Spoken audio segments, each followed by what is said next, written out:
This is GhanaTalks Breakfast Show, your morning companion.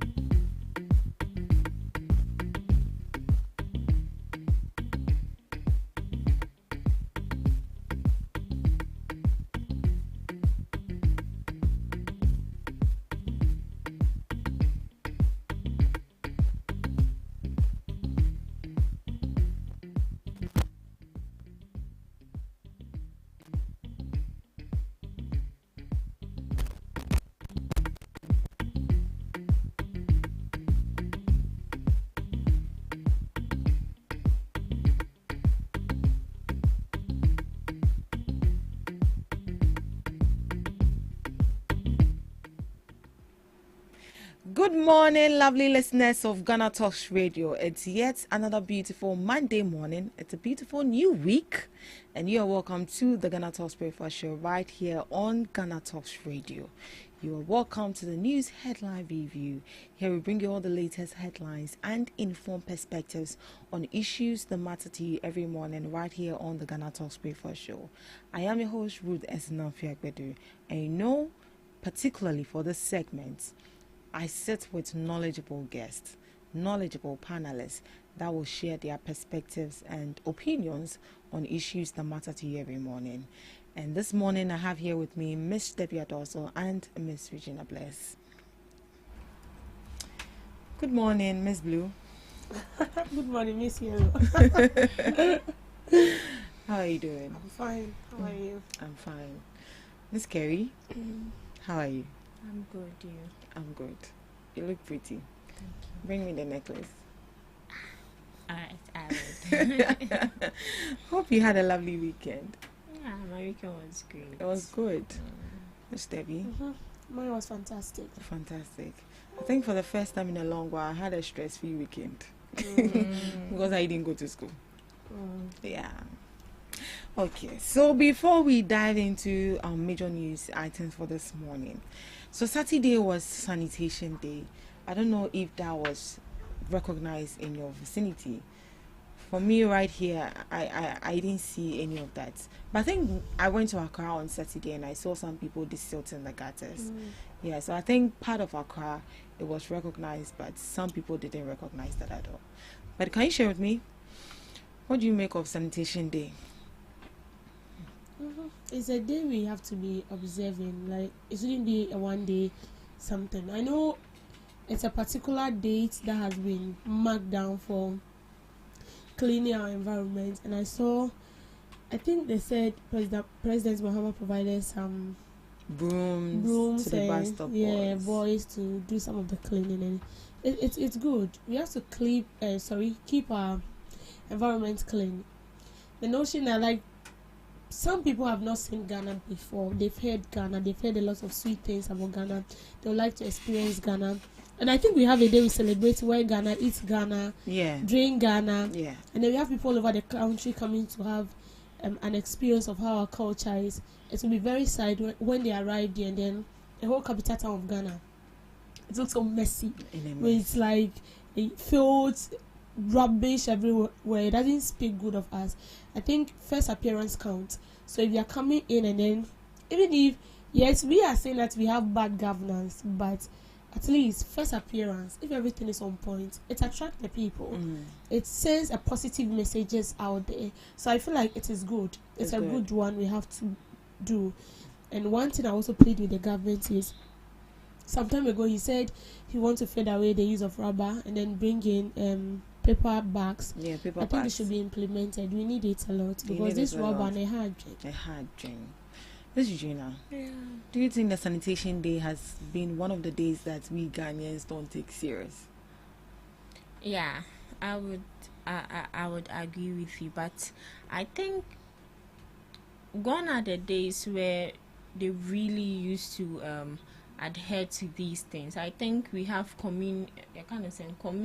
is it community labor or communal labor, where we all come together. The community you come from, you make sure that everywhere is clean and all that. But now it is no longer observed. And this relaunch of a thing, I went online before I saw it and I was like, relaunch of National Sanitation Day, and I answer the publicity was not enough. The making sure that people know said this day is recognized for this day was not enough. But I think it's a good thing and it's a good call. As Debbie said, a lot of people come into our country, and you need to make sure that the country these people come to, first off, the environment needs to be clean for them and also safe. Because sometimes how dirty your community is describes the kind of person you are. Exactly. Yes, describes the kind of person you are. So National Sanitation Day is a great call. But as citizens, we need to make sure that we observe it.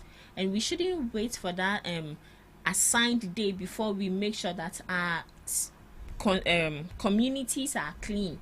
I feel like every day is National Sanitation Day for us. Every day. And yes, I will train for that particular day before you make sure that everywhere is clean. Everywhere has to be clean every day, every time, and all the time. And also, I commend President Mahama for gifting the bus stop boys. The bus stop boys. 200 wheelbarrows, 300 something. A whole lot. Yes. And I think it's a good thing. I think it's a good thing. Well, beautifully said. So Saturday was World Sanitation Day. Not even World Sanitation, was Ghana Sanitation Day. And Charlie, it's bad. The turnout was bad. You didn't even see people, because before then, Sanitation Day, you see people in front of their homes, their gutters, they are weeding. But it's reduced when they... And it's so nice. Yeah, yes, it's nice. It was so nice. At the end of the day, not kinky. You get it. They are bringing it back. They are bringing it back because I saw... that was last week. I saw was he... Oh, I've forgotten his name. He brought it out that from now onwards, the assemblies in every community are supposed to hold a sanitation day in their community. You are responsible for your environment, and if you don't do it, the people are the judge themselves, and then you risk losing your title as an assemblyman. So I feel like the government is really putting these people on their toes. So as in your community, you're supposed to maybe fix a date. Maybe in every Saturday, the whole community is supposed to clean the choke gutters. So I think with that, it will help. We used to do that before, and that has to do with the duties of this assemblyman. And then the assemblyman, because formally, you do it, and then afterwards, as Miss Regina said, some kinky party we go pie, everybody will come together.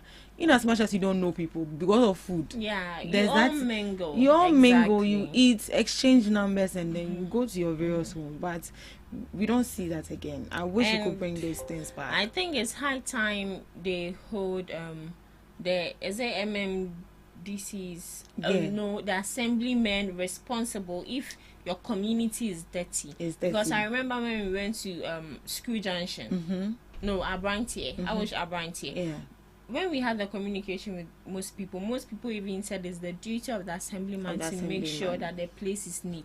So as an assemblyman, what are you doing? Yeah, and that is why I was saying that they've now taxed them that they should be doing it, else you risk losing your job or your title as an assemblyman. All right, thank you so much. And that was just by the way. So let's dive into our major news items for this morning. Parliament passes Air Quality Management Regulation Law. Parliament has approved a new law called the Air Quality Management Regulation to help reduce air pollution and improve the air Ghanaians breathe. The CEO of the Environmental Protection Authority, Professor Nanama Brown Kluchi, announced the news during the International Day of Clean Air event in Tema. She explained that the law will make it easier to enforce rules on air pollution and will require the creation of an air quality information management system. This will depend on data and support from all stakeholders. The EPA has already taken steps to fight pollution, such as requiring industries to control emissions and install pollution systems, setting up a real-time monitoring system to track emissions, working with the Ghana Standards Authority to set clear emission limits, launching awareness campaigns on an air quality management plan for Accra, expanding air quality monitoring stations to cities like Accra, Kumasi, Tamale, Takoradi, and Tema. This year, with support from the Energy Institute of Chicago, the EPA set up 7 air sensors in Tema and will add a major monitoring device soon. Professor Kluche said this will help track pollution in Tema's busy harbour and industrial area. She stressed that clean air is a basic human right and key to fighting climate change, calling on all sectors to work together for a healthier environment. So Parliament has passed a new law called the Air Quality Management Regulation, and this is to reduce air pollution and protect public health.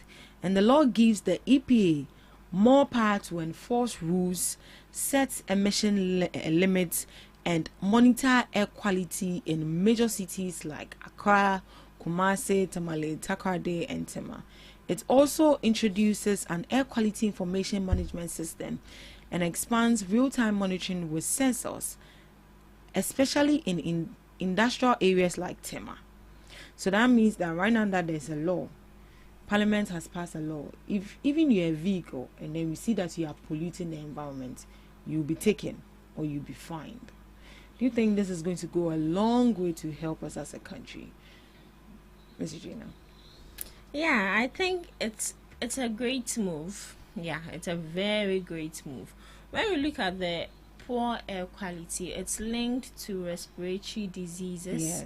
And other harmful substances we breathe in. Sometimes you can pass one particular community or some parts, then the kind of things you would inhale into you, you'll be like, what is this? What is this? It's very bad. And as she said, sometimes most of the pollution comes from the vehicles and also factories, industries. Let's not exclude mining activities also, because when you inhale too much dust, it also has another impact. And even people who you can say choba fake. I don't know if you know anyone who deals with fire, but at the end of the day, sometimes these people really frequent the hospitals because only obia or shiwin, there's no difference. There's no difference. At the end of the day, you both are inhaling smokes into you. So I think it's a great move. Air pollution, I would say, is one of the, should I say,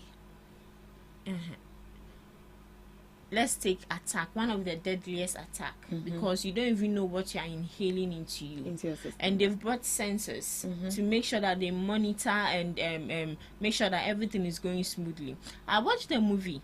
It was a Profufo movie, and the air was polluted to the point where they were just hearing alarm. And they came out to say no one should come out for this estimated time. And I was like, hey, I mean, who be the wahada? Sure. So I think it's a good thing, because these people have the interests of the people at heart. Because our health is very important. If a health an air sickness is supposed to hit us, it means almost half of the population is dying, because day in and day out we all go out, we all inhale things into us, and we know nothing about even what is it called, making sure that we protect our air. I can't remember way back in SHS or JHS social studies we did air pollution, but we are not implementing it. No one is doing anything about it. But since they've taking this upon themselves to make sure that our air we breathe in is a good one, because whatever goes into you has to be clean. So if they've taken up this initiative, I think it's a great score, and we commend them. Marvelous. Miss Debbie. Yeah, so air pollution, it harms our ecosystem, and it also causes climate change. Okay? Exactly. And it also affects biodiversity. So we know that we don't, it's not only humans that live on Earth. We have other animals as well. We are the first class animals though. And we learned that in Homo sapiens in science. So we are first animals, and then we have the birds, we have all these animals, and they live in the air.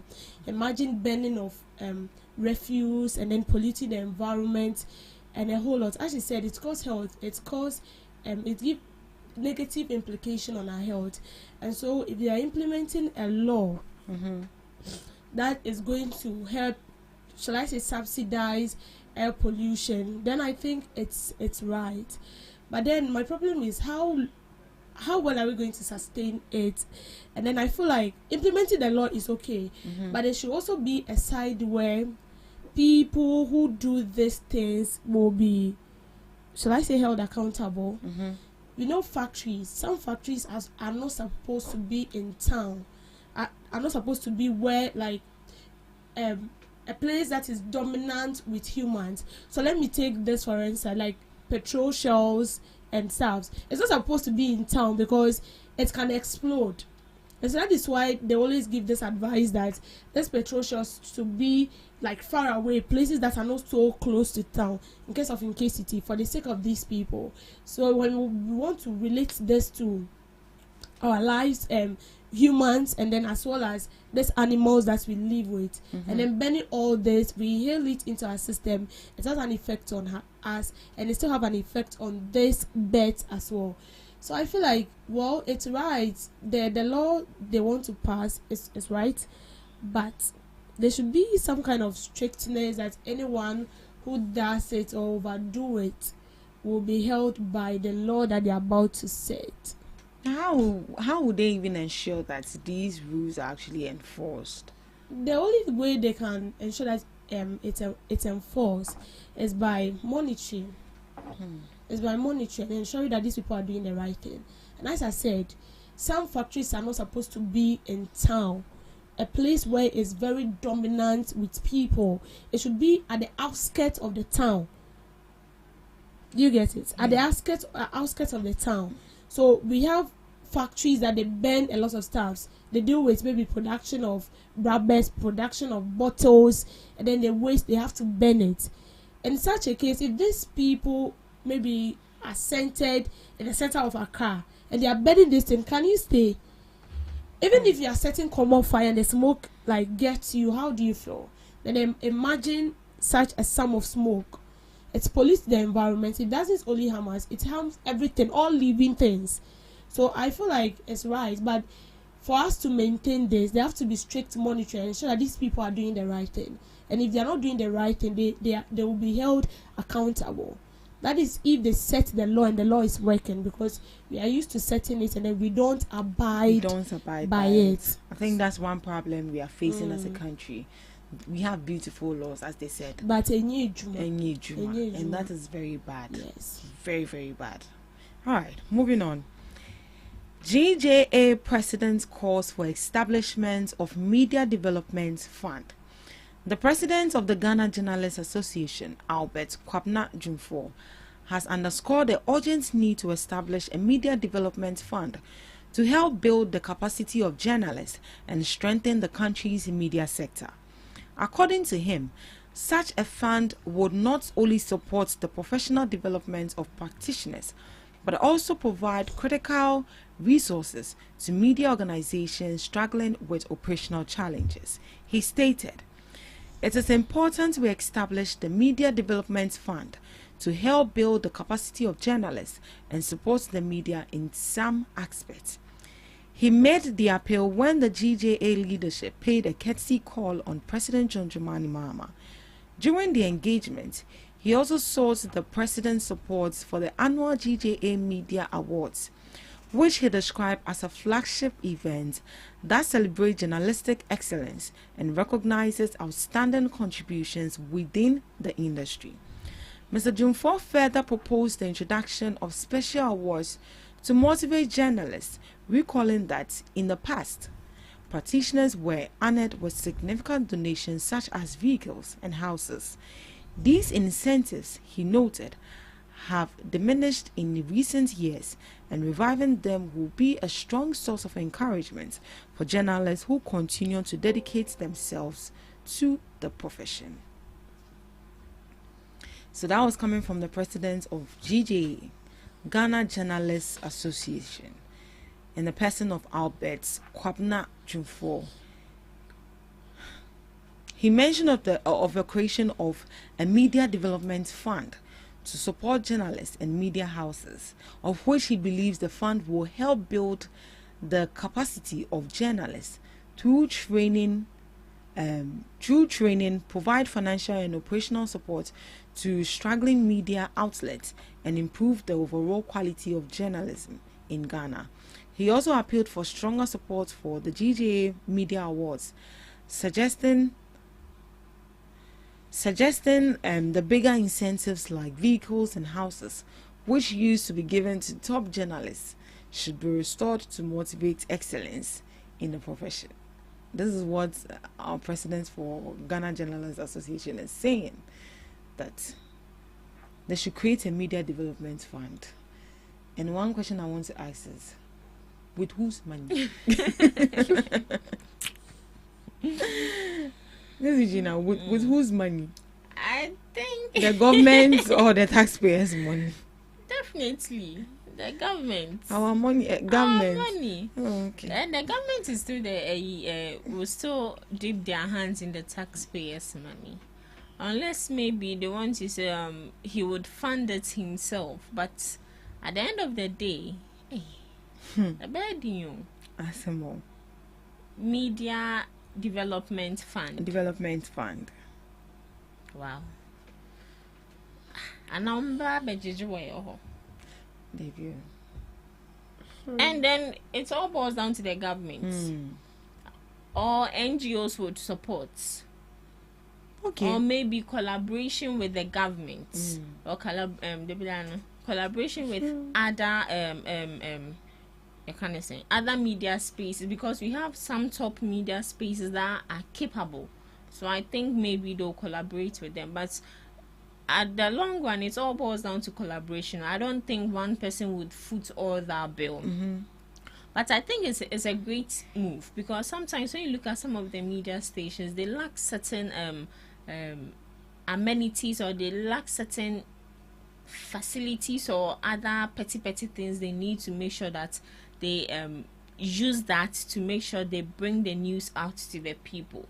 And I don't know how this would be like, but from what you've read, the only thing I'm okay with is making workshops, providing enough training for these people.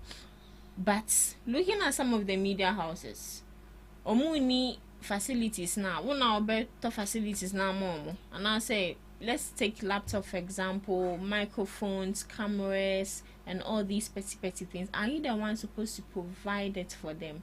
And it means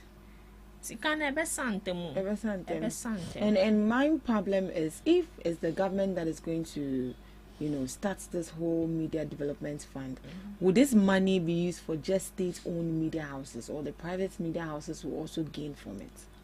That is one thing we also need to ask. Because, see, honestly, I feel this fund is also basically for media houses to operate independently on their own. Because as it stands, some of these media houses right here in Ghana are political. Let me put it that way. Yes. You see this media house, and you know that this media house is for this party. It's affiliated to a party. So now, we want to be independent. Why are we going back to the government for support? Do you get my point? Yes. If you want to be independent, you need to make sure you do everything by yourself. So the aim of you trying to eradicate something, you are rather adding more fuel to it. So I think they need to do it themselves. They'll make sure that they get the funds. They need to do it. But going back to the government, the same people we are trying to run away from, it's a no-no. It's a no-no. Ms. Debbie, Media Development Fund.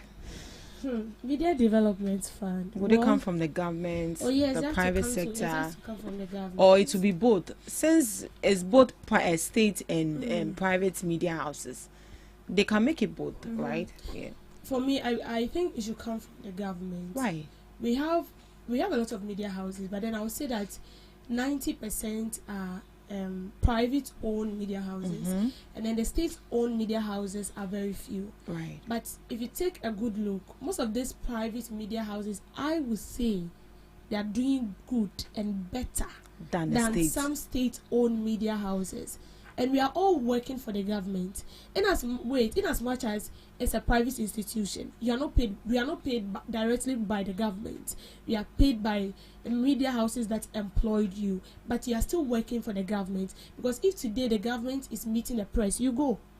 Yeah. You cover it. Mm-hmm. If the government wants to relay information to the ordinary Ghanaians, you are there. Mm-hmm. And so they have to support us. And me supporting the crowd, I think they should even channel it to reporters who goes on the field and then they go to report and at the end they are beaten. Sometimes some of them have their eyes plugged out. Mm-hmm. Some people even become disabled. This kind of people, is there any savings for them? Right. Because the individual media house cannot do it alone. Mm-hmm. Let me take for example, the guy who went to report on Galamsey, he's actually a reporter for Joy News. Mm-hmm. He was beaten. Got his legs slashed. Yes. So this kind of person, what is the government doing? The media house cannot do it alone. The only thing the media house can do is maybe pay for your medications.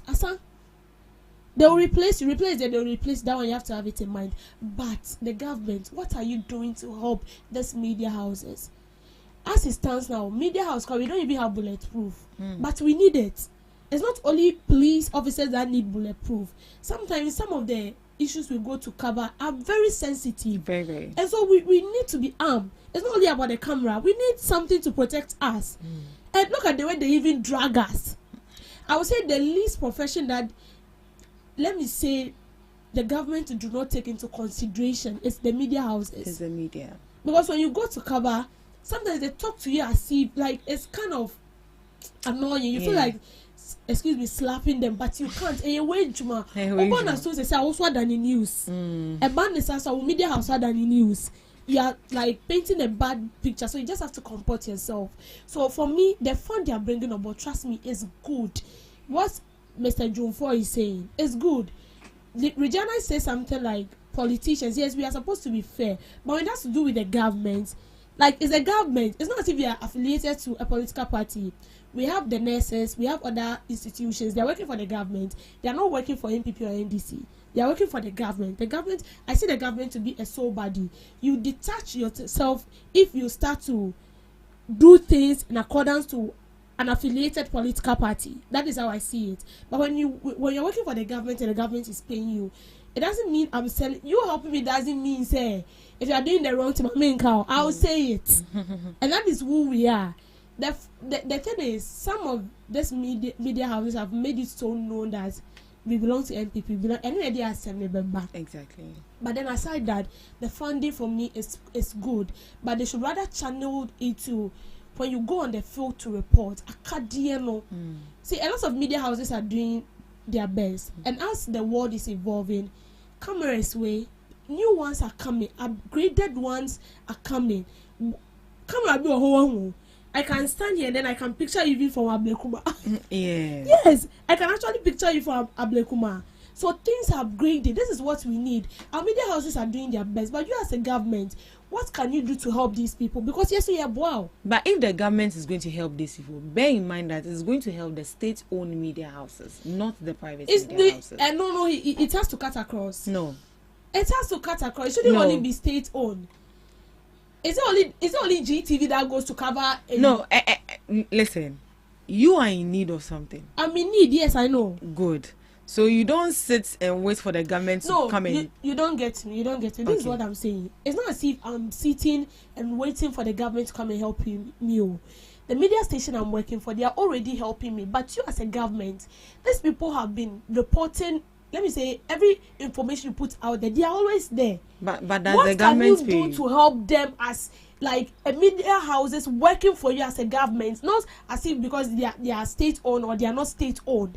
This is general. It's not as if we are waiting for the government to come and provide us with camera. It's money our government they provide us. No. But what I'm saying is that the government should wear a lens of every media houses, seeing every media houses to be like every citizens that needs your attention, that needs your provision. You get it? Then you provide for them. That is what I'm saying. I'm not saying to say, okay, if I say government, but tell me the minister, I said me 9 now me trying government. No. Initially, I thought that was what you No, that's not what I'm trying to say. You just wear the lens as like a father, and then you need to provide for everyone. We have parents that look after people's children. They're not their biological children, but they look after them. That is what the government is supposed to do. That is why I was giving an example that if the president should say right now that you want to relay information, you need a media house. GTV TV3, is it a state-owned? No, it's not. It's a private. Joy News. It's a private. In fact, 90% of all the stations we have in this country, they are private. The state-owned are very few. But you and I know. So it's good. But if the government wants to be like, oh, state-owned now, pumping can hear no more. You get it? So you should just wear the lens as a father for all and help all media houses in like at a go. That's what I'm trying to say. In my opinion, I think the only way the government can help the media houses to recognize their work. That's the only way I think. Recognize their work. Yes. Without no provision. What do you want the government to give you? Oh, okay. It's not as if I want the government to give me something. No? Okay. It's not as if I want the government to give me something. What I'm saying is that government here, wow. Mm-hmm. And trust me, our station here will not wait for President Don't make it look as if you are helping the government, because you are equally helping your own company as well. I'm helping my company. Good. And don't forget that I'm helping the government too. So I'm helping my company and I'm helping my country. And the country I'm serving, who am I serving? All right, I'm serving everyone, both right. the government and the citizens. Okay, so I still don't get my point. It's like you don't get me. Let's not drag it. So let's just move on. All right.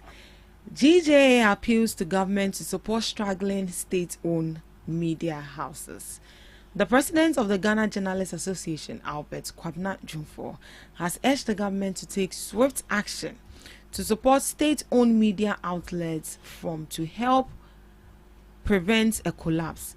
Speaking during a KETSI-COM, President John Dramani Mahama at the Jubilee House on Friday, the GJA president, said many of these institutions are facing severe operational and production challenges that threaten their survival. He emphasized that the GJA was drawing attention to the urgent need for the government support, stressing that without intervention, state-owned media risks shutting down completely. President Mahama, on his part, highlighted the challenges facing state-owned media in an era of rapidly evolving information consumption. He observed that traditional platforms such as newspapers and televisions are losing audience to short videos, bloggers, and online channels. He stressed the need for retooling and enhancing the production capacity of state-owned media to ensure they remain relevant in today's media ecosystem.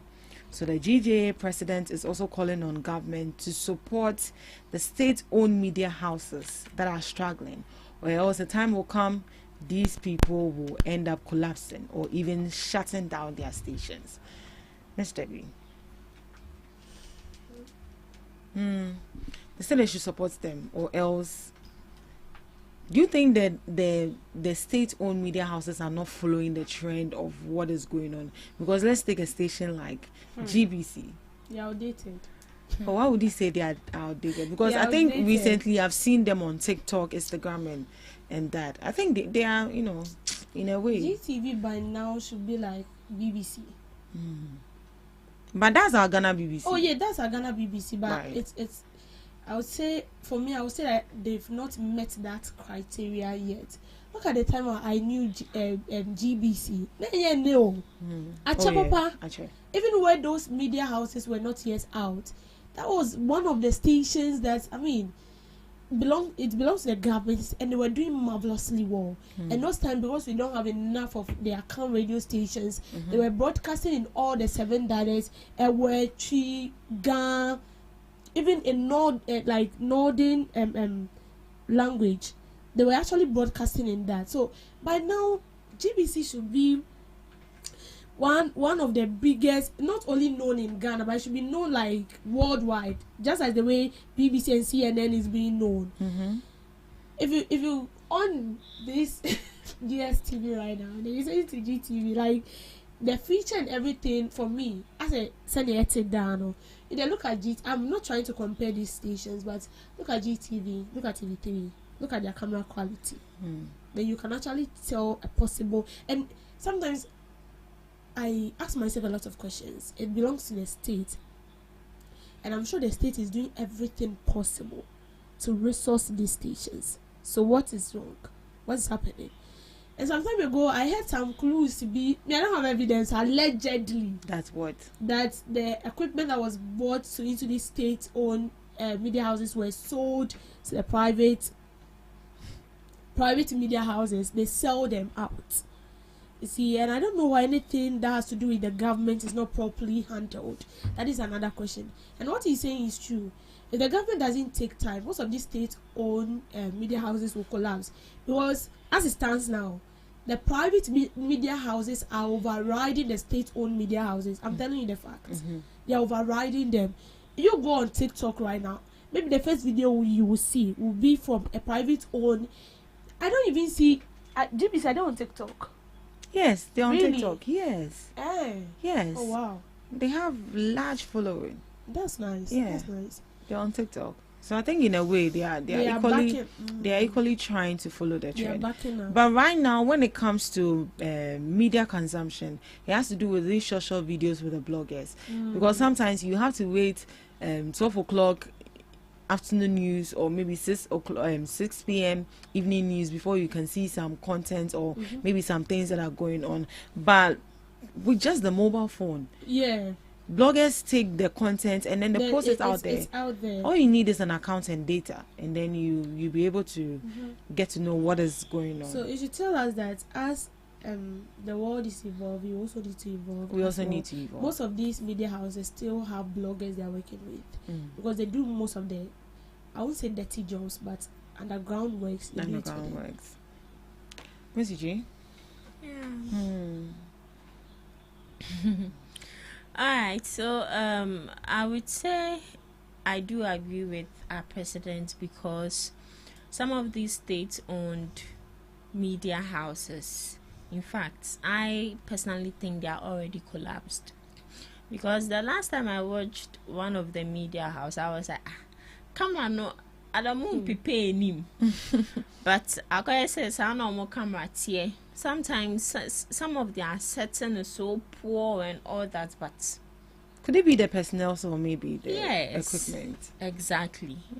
And your equipment, no, the people managing it because I buy no own free in office and be making sure that whatever is going on well there. We have management, people who foresee the day-to-day activities of that sector or that entity. So I think it all boils down to people managing it. You need to make sure that as Debbie said, as the world is revolving, you also revolve. And talk about fatitini, so be manager, and yet it's a young man on bay. I'm not saying that but sometimes you need to make sure that you interact with these youth because they are the trending. You kind of saying is it trending-ish in town. They know all the trending stuffs and all that. And now most of the times, people don't even really deal with cameras. Most people don't really deal with cameras. Aside you being in studio, making sure that you use camera for your production and other stuffs. When you go out, most people don't use cameras. And not all these state-owned media houses are on TikTok. Not all of them.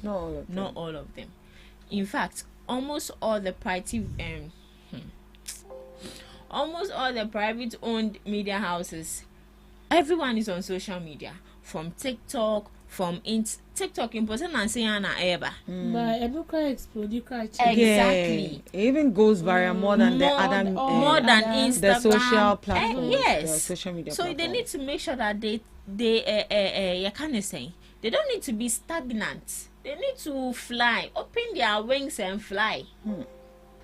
They need to let themselves out of the cage. And also to the government, I feel the government is doing their best. Allegedly, she said they are selling cameras. Allegedly, Debbie said. Not me said. But if that is true, then it's very bad. Very poor. It's very bad. That you are sitting there, you don't want your TV station to explore. See, some of these media houses, simple, they are supposed to be known worldwide. Worldwide, but it's no more ban, no more GD. Even blogger back put to me GD in media house. A whole media house. Yeah. A whole media house. So the support they really need it. Yeah, I think during the national service, some people were posted to GBC. I shouldn't have mentioned. Some people were posted to GBC and they were sad. I was like, why? I was like, no, they were no competition. I don't want to sell things out here, but a senior of mine did his destiny at there, and it was a whole lot. It was a whole lot. A whole state-owned way. It's sad. It's sad. You should have everything. As I said, allegedly, they are selling it.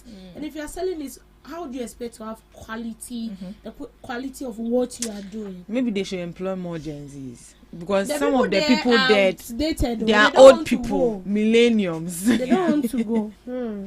They don't want to pave way for people with fresh ideas. Yeah. So President John Dramani Mahama is urging all the state-owned media houses that follow the trend.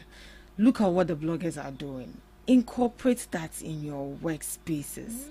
You get, it's not always that you have to pick the camera and be following. Sometimes there are some stories that immediately you take, it has to be posted immediately. You don't have to wait for that 6 a.m., 12 p.m., 6 p.m. news. By the time we even come, it's a dead news because we've already consumed what the bloggers have already posted. I think the day we went for the MPP headquarters, one lady from one big media house was having a camera and she was complaining. She was struggling to enter. Yeah. I don't know if you heard. She was complaining. And mom, kita phones.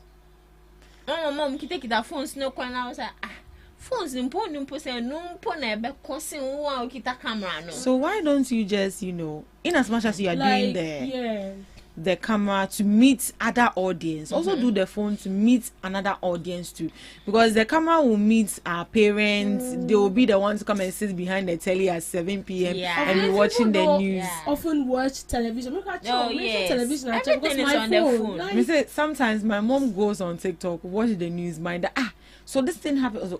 This thing happened in the afternoon. You're now seeing it on television.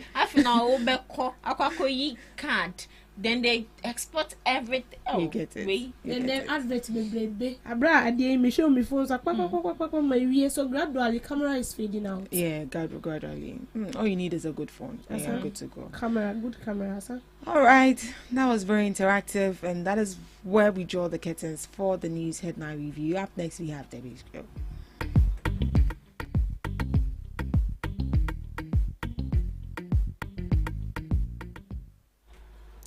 Welcome to Debbie's Grill, where we talk about issues that concern the state, void of politics, fear or favor. The Deputy Minister of Education, Dr. Clement Apak, has reaffirmed the government's commitment to completing all abandoned projects in teacher training institutions across the country. Speaking at the 5th graduation ceremony of St. Vincent College of Education in Yendi, Northern Region, Dr. Park acknowledged the critical role of colleges of education and the role they play in shaping Ghana's future. He noted that adequate infrastructure such as lecture hall, hostels, and staff accommodation continues to hinder effective teaching and learning in many institutions. Some of these challenges are caused by stalled projects that have remained incomplete since 2016. I wish to reassure you that the government is committed to completing this project not only here but across colleges and campuses in the country, he stated.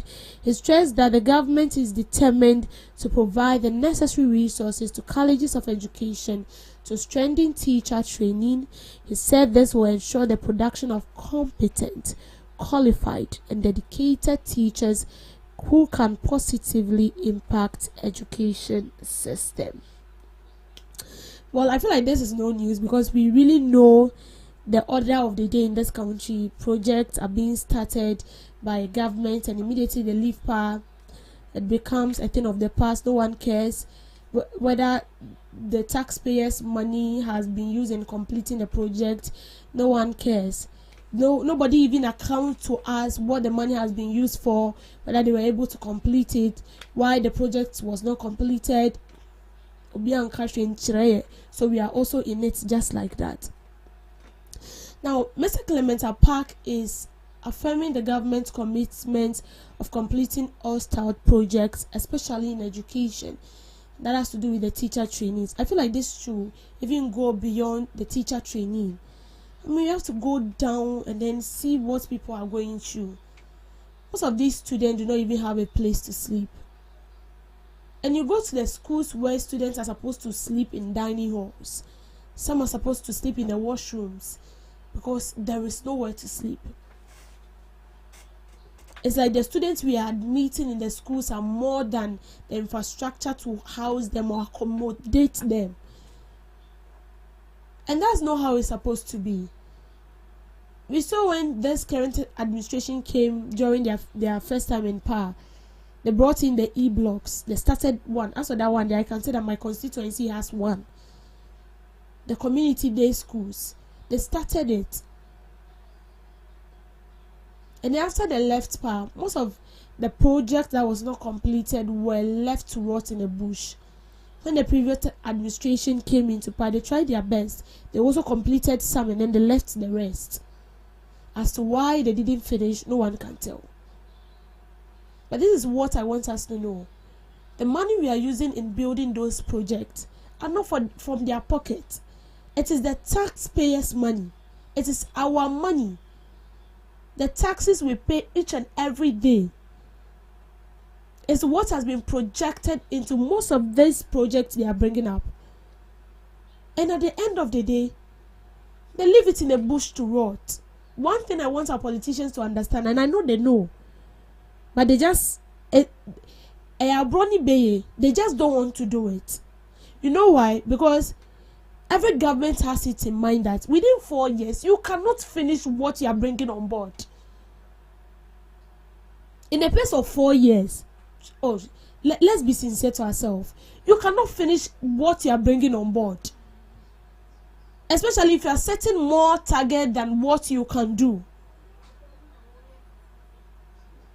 So the previous administration came into power. They said they want to build 111 hospitals. That was a nice one. They said they want to build dams. They want to build factories because we have communities that tomatoes are very dominant. But at the end of the day, those tomatoes get rotten because they don't get people to buy it. Even if people buy it, the remaining ones are left to rot. So why don't we get a factory so that we can actually produce our own tomato and then make it into tomato paste? And so it was a fair idea. People applauded it a lot. But how many communities have those factories? So if a government comes into power and then he or she tells you that, we can complete this target within a 4-year space, they are lying. They are lying. Then unless the government is up to tax, unless the government is fair and the people, the president or the appointees that are working and then ensuring that the vision of the government is being made manifested are cleansed from corruption, then we can say that they can complete their tax within a 4-year term. No government. So the best thing is when I come and I do my part and then I'm gone, whoever takes after me have to complete it. That's why we've been saying this every day. Whoever takes after me has to complete what I've started.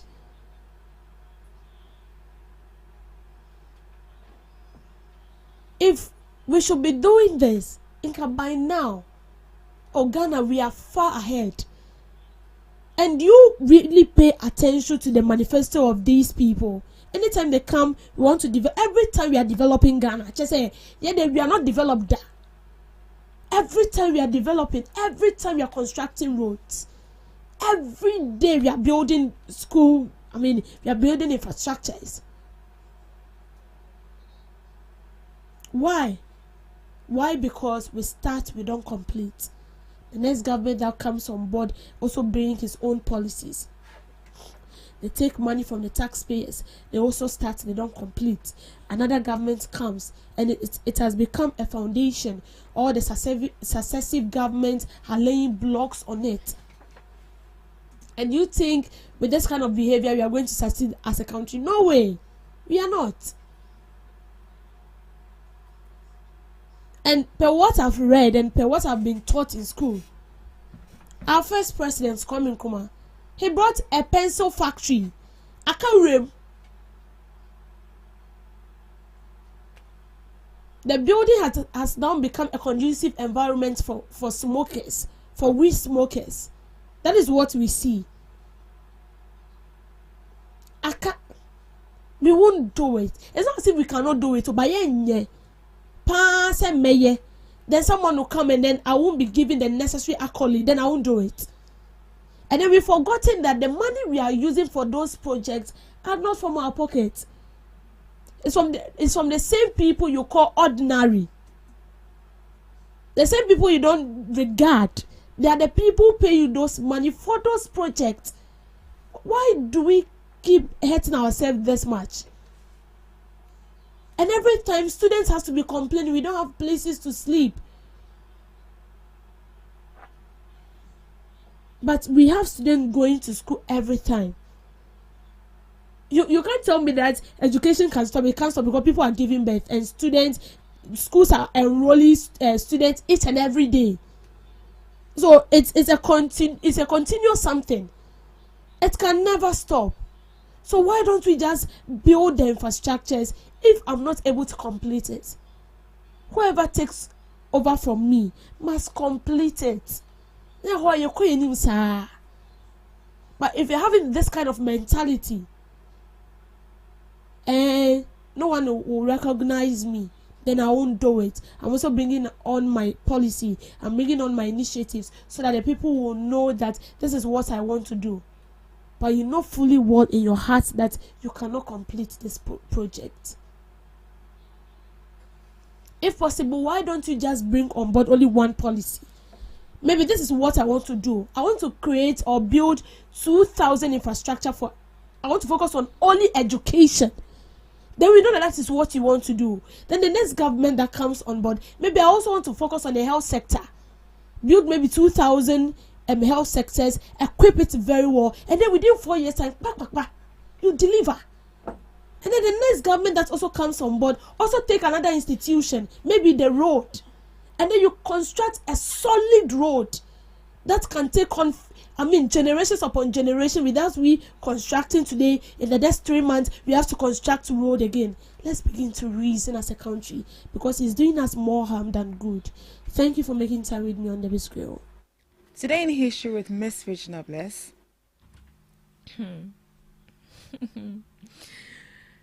Today in history, Miss Debbie, why?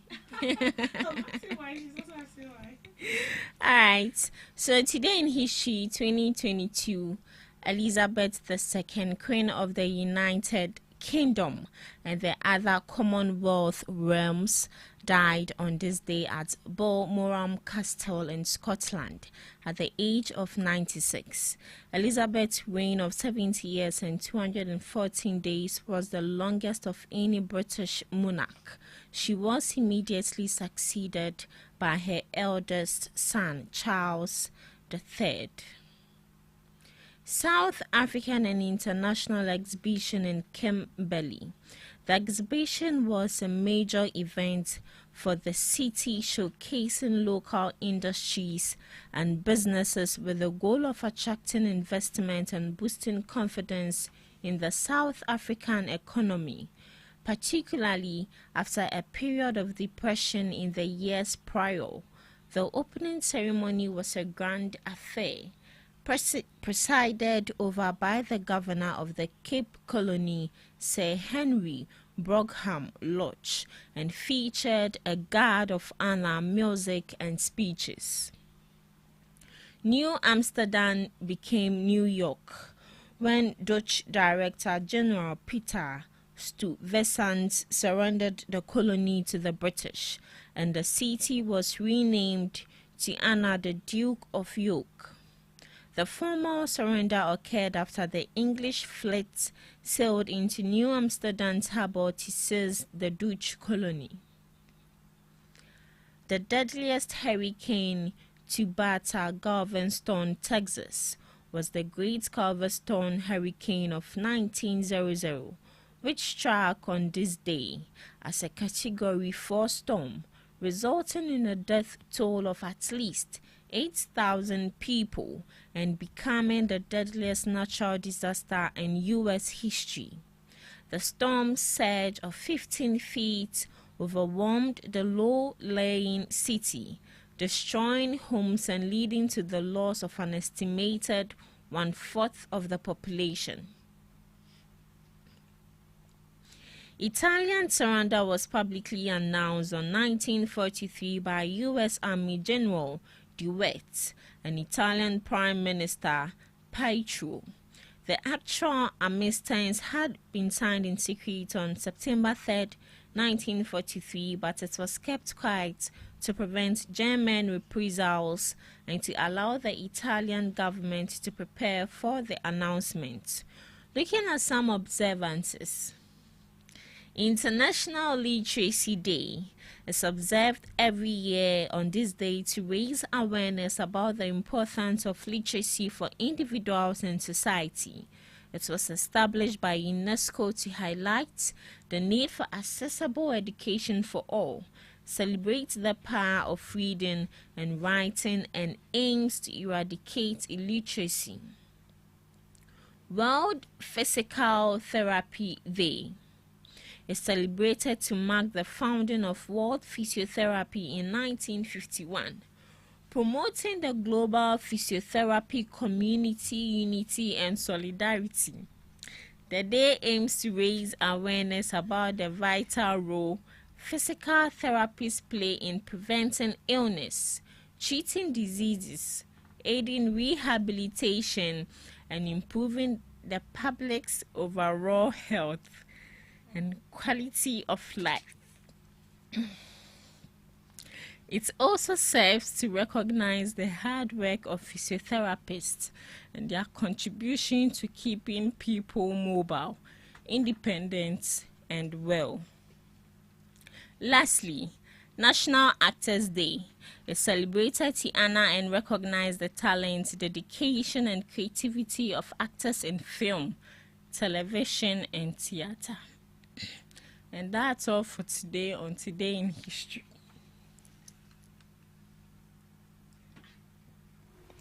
Thank you so much, Miss Regina Bless, for Today in History.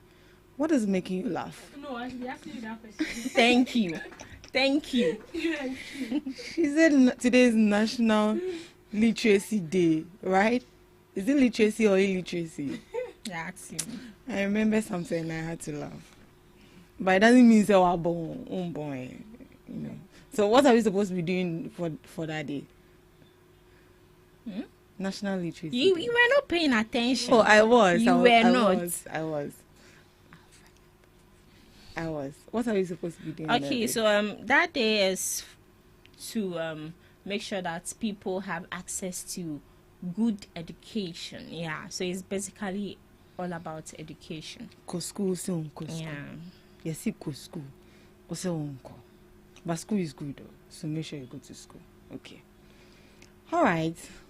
So before we leave here, yesterday, my sister-in-law celebrated her birthday. So let me wish her before she comes for my head. All right. So, Mrs. Elom Daddy, happy birthday to you. Celebrated your birthday yesterday. So from your husband, Prophet Wisdom Daddy, the entire team at PHC and Porter's Hand Convocation, we say happy birthday to you. Wishing you a glorious birthday. May this year be the beginning of greater things to happen in your life. Thank you for all you do for us, your selflessness, your love, your embodiment of a woman. You're a woman of grace. Thank you so much. I'm losing my voice, sorry. Thank you so much. Thank you so much, Alum Daddy. Have a blissful day. All right. And I guess that'll be all for today. And this is where we draw the curtains for the first segment of the GhanaTalks Breakfast Show. Right after this, we'll be coming up with the news. Please stick and stay with us. Are you ready to amplify your business or brand's reach and make a meaningful impact in Ghana and beyond? Partner with GhanaTalks Radio today to connect with a diverse audience across Ghana and beyond. Elevate your brand through on-air promotions and social media. Boost your brand during prime time. With GhanaTalks Radio, you can extend your reach across digital platforms. GhanaTalks Radio is not just a station, it is a community hub where your brand becomes part of the conversation. Join us in fostering connections, celebrating culture, and making a lasting impression. For customized sponsorship packages and enquiries, email contact@GhanaTalksRadio.com or call +233 202 544614. GhanaTalks Radio, giving the youth a voice. We bring you local news, business news, international, sports, and entertainment news right here on GTR.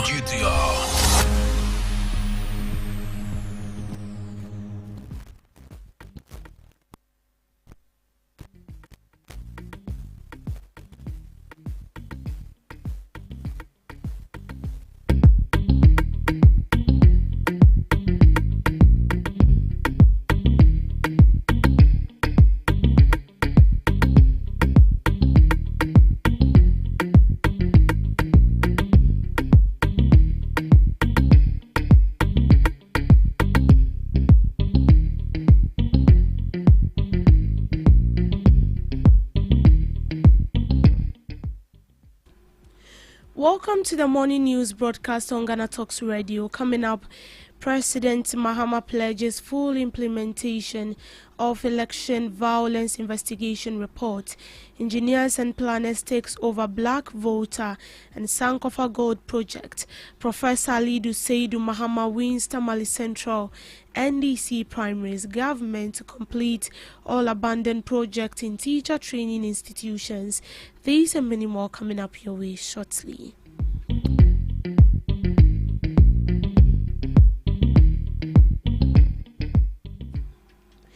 President John Dramani Mahama has pledged to fully implement the findings of the investigative report into the 2020 and 2024 election-related violence, including providing adequate compensation to all victims.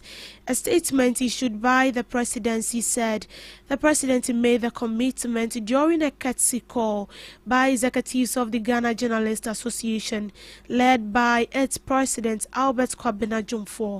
The GJA delegation presented a number of concerns to the president for redress. We have handed it over to the Attorney General. The Attorney General will review it and, when necessary, hold people culpable and bring them to book, he added. He noted that the government had tasked the Attorney General to determine adequate compensation for victims, including the family of those who died and those living with injuries.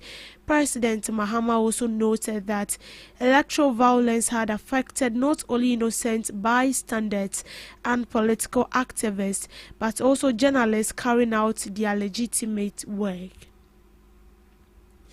In other news, the long-dormant Black Voter and Sankofa Gold project in Ghana's Upper West region are set for revival after engineers and planners, one of West Africa's largest indigenous mining contractors, acquired full equity in Azuman Resource Ghana and Upper West Resource Ghana Limited. The transaction, completed with the Registry of Companies and the Minerals Commissions, transfers all issued shares of the Ghanaian beneficial owners to E&P, marking a dramatic shift in Ghana's mining landscape. For nearly 2 decades, the concession promised much but delivered title. Legal disputes, shifting investor priorities, and lack of capital starred development, frustrating host communities and depriving the country of revenue. With gold prices now above 3,000 per ounce, ENP says it is ready to deploy funding and technical expertise to fast-track mine development. ENP has outlined 3 prolonged strategies: first, auditing and verifying all historical loans with the Ghana Revenue Authority. An ENP executive emphasized to honor all genuine obligations but to be properly accounted for and taxed. The takeover marks more than a corporate deal. It signals a reassessment of Ghanaian ownership in a sector long dominated by foreign multinationals. For years, the concessions were controlled by offshore entities, unable to mobilize the necessary capital. Founded in 1997, Engineers and Planners has built a long reputation in mining and civil engineering across West Africa. This acquisition is most ambitious move into direct resource ownership. Failure, however, could reinforce doubts about the ability of indigenous firms to mobilize the vast sum. In Wa and surrounding communities, the announcement has stirred cautions after years of delays and broken promises.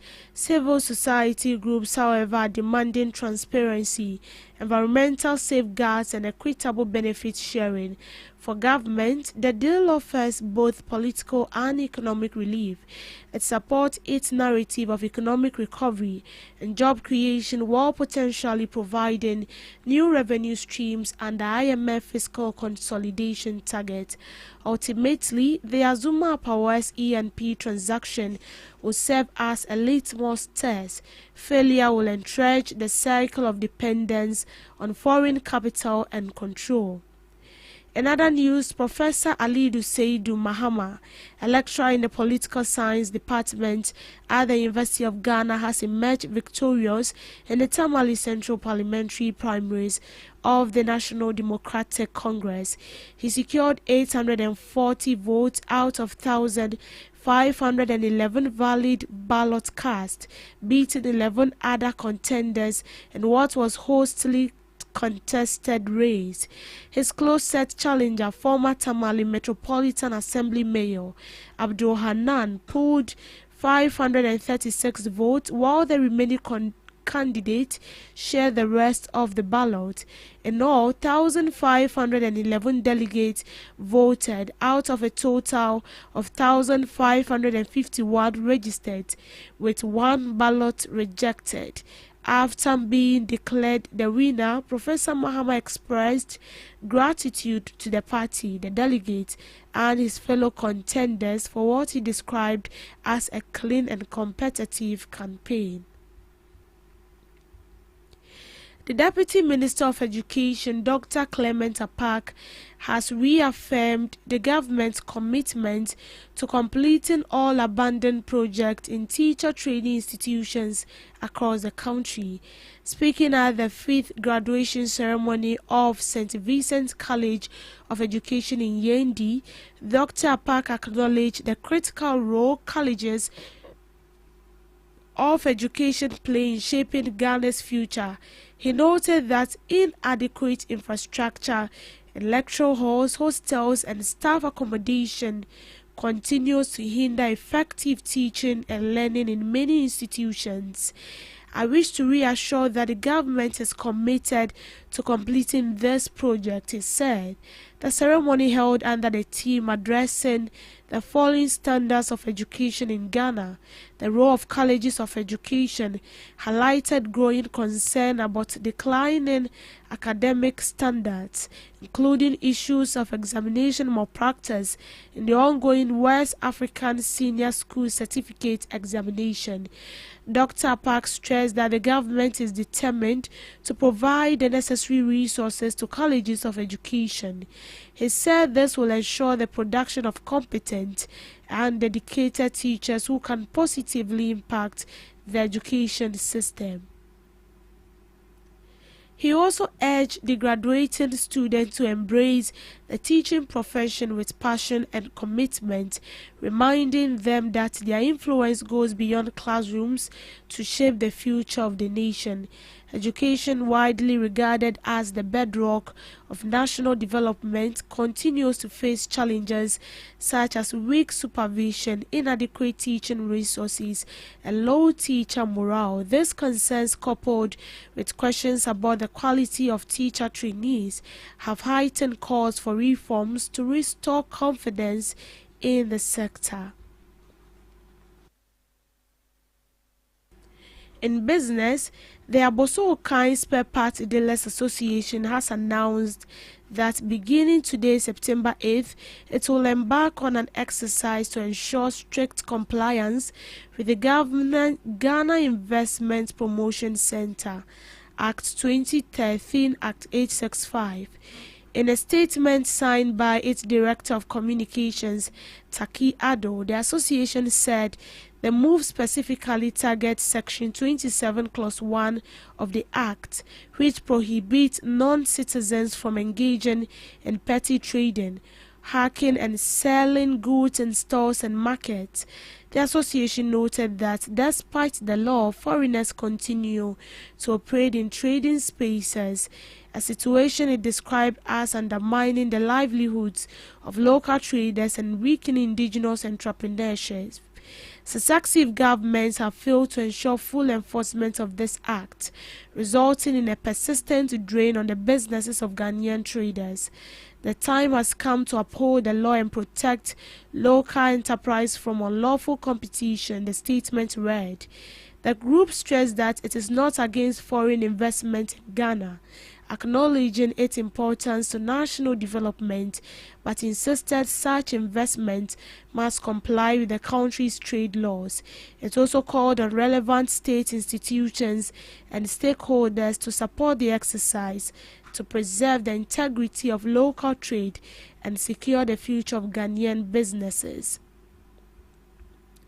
Government has moved to reassure employees of Eto Tigo Ghana and their jobs safe despite the company's ongoing financial difficulties.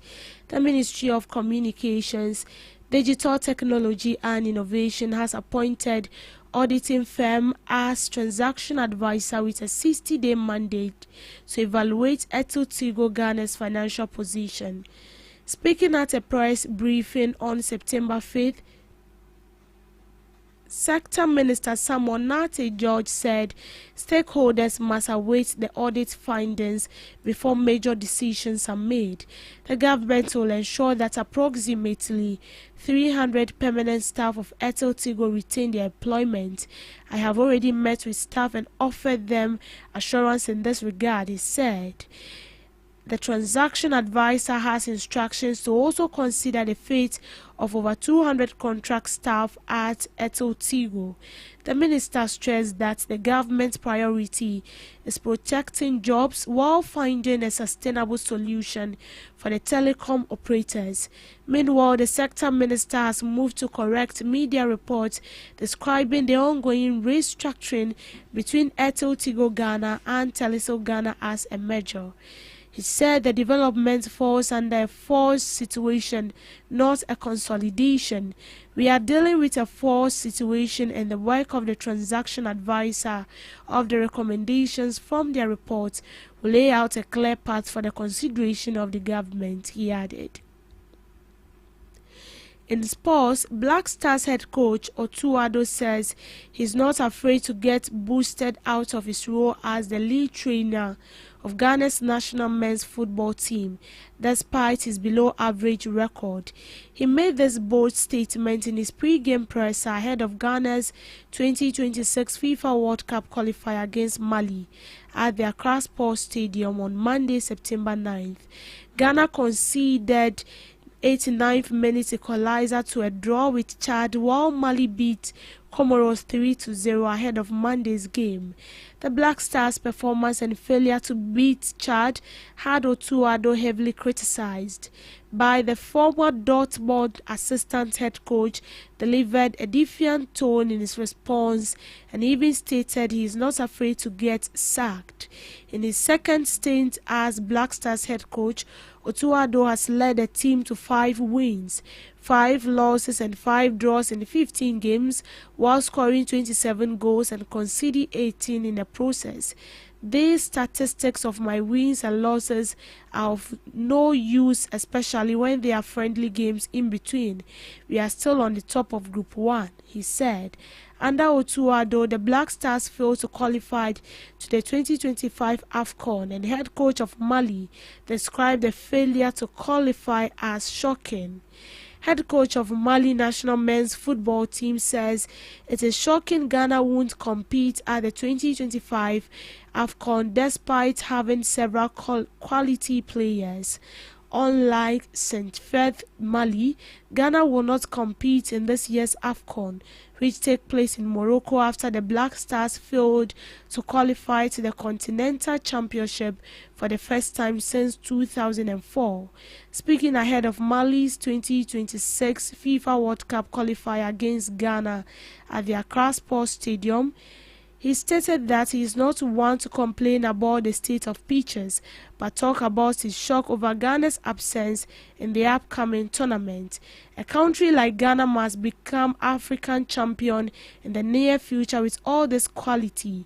Under Otuado, Ghana drew 3 games and lost 3 games to the likes of Niger and Sudan to fail to qualify to this year's AFCON. Mali beat Comoros 3-0 while Ghana drew against Chad in disappointing fashion in the lead up to today's contest. In showbiz, following the success of his emotionally resonant single Smile, which featured celebrated Ghanaian moving icon Nadia Boari, award-winning musician Akwaboah returns with another powerful offering titled Obinim, set for release on September 9th. Drawn from his own life experiences, Obinim is more than just a song. It is a heartfelt reflection on life's unpredictable journey and the power of self-love. With rich vocals and Akwaboah's signature soulful sound, the song delivers a universal message that many can relate to: the need of embracing oneself even when the future feels uncertain. Obinim is a deeply personal record inspired by Akwaboah's own life experiences. It reflects on the unpredictable nature of life and emphasizes the need of self-love. Through his signature soulful melodies and evocative lyrics, Akwaboah delivers a message that will resonate with anyone navigating life's quiet struggles. The release of Obinim builds on the momentum from Smile Again, which touched hearts across the continent. The collaboration with Nadia Boari marked a creative high point, garnering widespread praise for its emotional depth and cinematic visuals. Obinim will be available on all major streaming platforms on Tuesday, September 9th. The government, through Tourism Authority Fund, has also disbursed over 30 million to promote cultural tourism across the country. Policy advisor at the Office of the Vice President, Dr. Samuel Fosuampofo, disclosed this at the 61st Ogwamine Fetu Afashie held in the Central Region. Speaking on behalf of the Vice President at the Deba, Dr. Ampofo stated that the investment aims to boost the tourism sector and position festivals as drivers of economic growth and a platform for Ghanaian creatives to thrive. Through the Creative Art Agency, working with the Ministry of Tourism, Art and Culture, the government is investing in unprecedented opportunities for our creatives to flourish, allowing them to earn sustainable livelihoods while flying high the proud flag of Ghana across the globe. Our tourism sector strengthened by strategic investment through the Ghana Tourism Development Company and the Tourism Development Fund, which has already disbursed over 30 million Ghana cedis, is ensuring that festivals, such as the Futu Afashe, remain both cultural sanctuaries and engines of economic growth. Dr. Ampofo, accompanied by the CEO of Ghana Tourism Authority, Mami Efwa, said the Member of Parliament for Cape Coast South, George Kweku Hagan, donated soft drinks and undisclosed amounts of cash to support the festival. Paramount Chief of Ogwa Traditional Area, Samberima Kwesi Ata II, expressed profound gratitude to the delegation and urged collective effort to advance progress in Cape Coast. The delegation further paid a courtesy visit to the Central Regional Coordinating Council, where he urged the members to work efficiently with the Regional Security Council to ensure the safety of the Central Region. He further assured the public of the government's plans to expedite construction works on the Accra Cape Coast stretch. He emphasized with the people, so I was sure he would show the same sentiment, he said. Central Regional Minister Idriamwa Eko Penyi Ochre also revealed plans by the government to establish a free zone in the region to attract investment to other parts of the country beyond the capital town, Accra. And that is how we end it for now on the morning news broadcast. Do want to log on to our streaming platforms at Ghana Talks Radio for more updated news. I will be back with subsequent news bulletin later in the afternoon. I am Deborah Ador, so do have a good morning.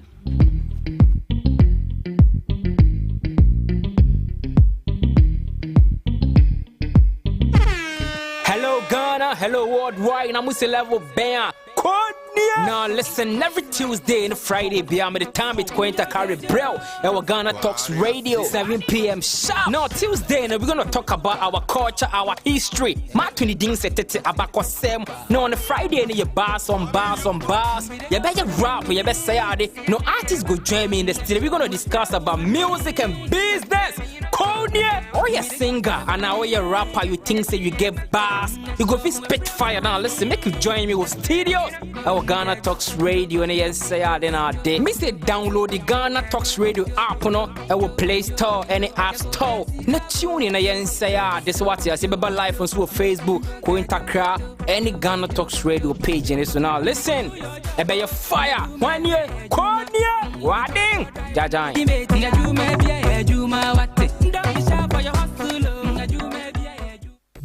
Are you ready to amplify your business or brand's reach and make a meaningful impact in Ghana and beyond?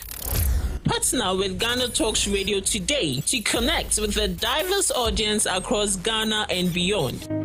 Elevate your brand through on-air promotions and social media. Boost your brand during prime time. With Ghana Talks Radio, you can extend your reach across digital platforms. Ghana Talks Radio is not just a station, it is a community hub where your brand becomes part of the conversation. Join us in fostering connections, celebrating culture, and making a lasting impression. For customized sponsorship packages and enquiries, email contact@GhanaTalksRadio.com or call +233 202 544614. Ghana Talks Radio, giving the youth a voice. What do you want for breakfast? How do you want your breakfast? English breakfast, French fries. Koko Nikosi, alo komi kesheto. Wache. Well, Gobe is the real deal. Join us on Ghana Talks Radio. Let's serve you a buffet of breakfast. From news headlines review, current affairs to social issues. Entertainment, sports, and all the trending stories live on our mobile app and across all socials from Monday to Friday, 7 a.m. to 10 a.m. With me, Pakwesi Omare, Regina Bless, Deborah Adoso, and I am Esinal Fiagbedu. This is Ghana Talks Breakfast Show.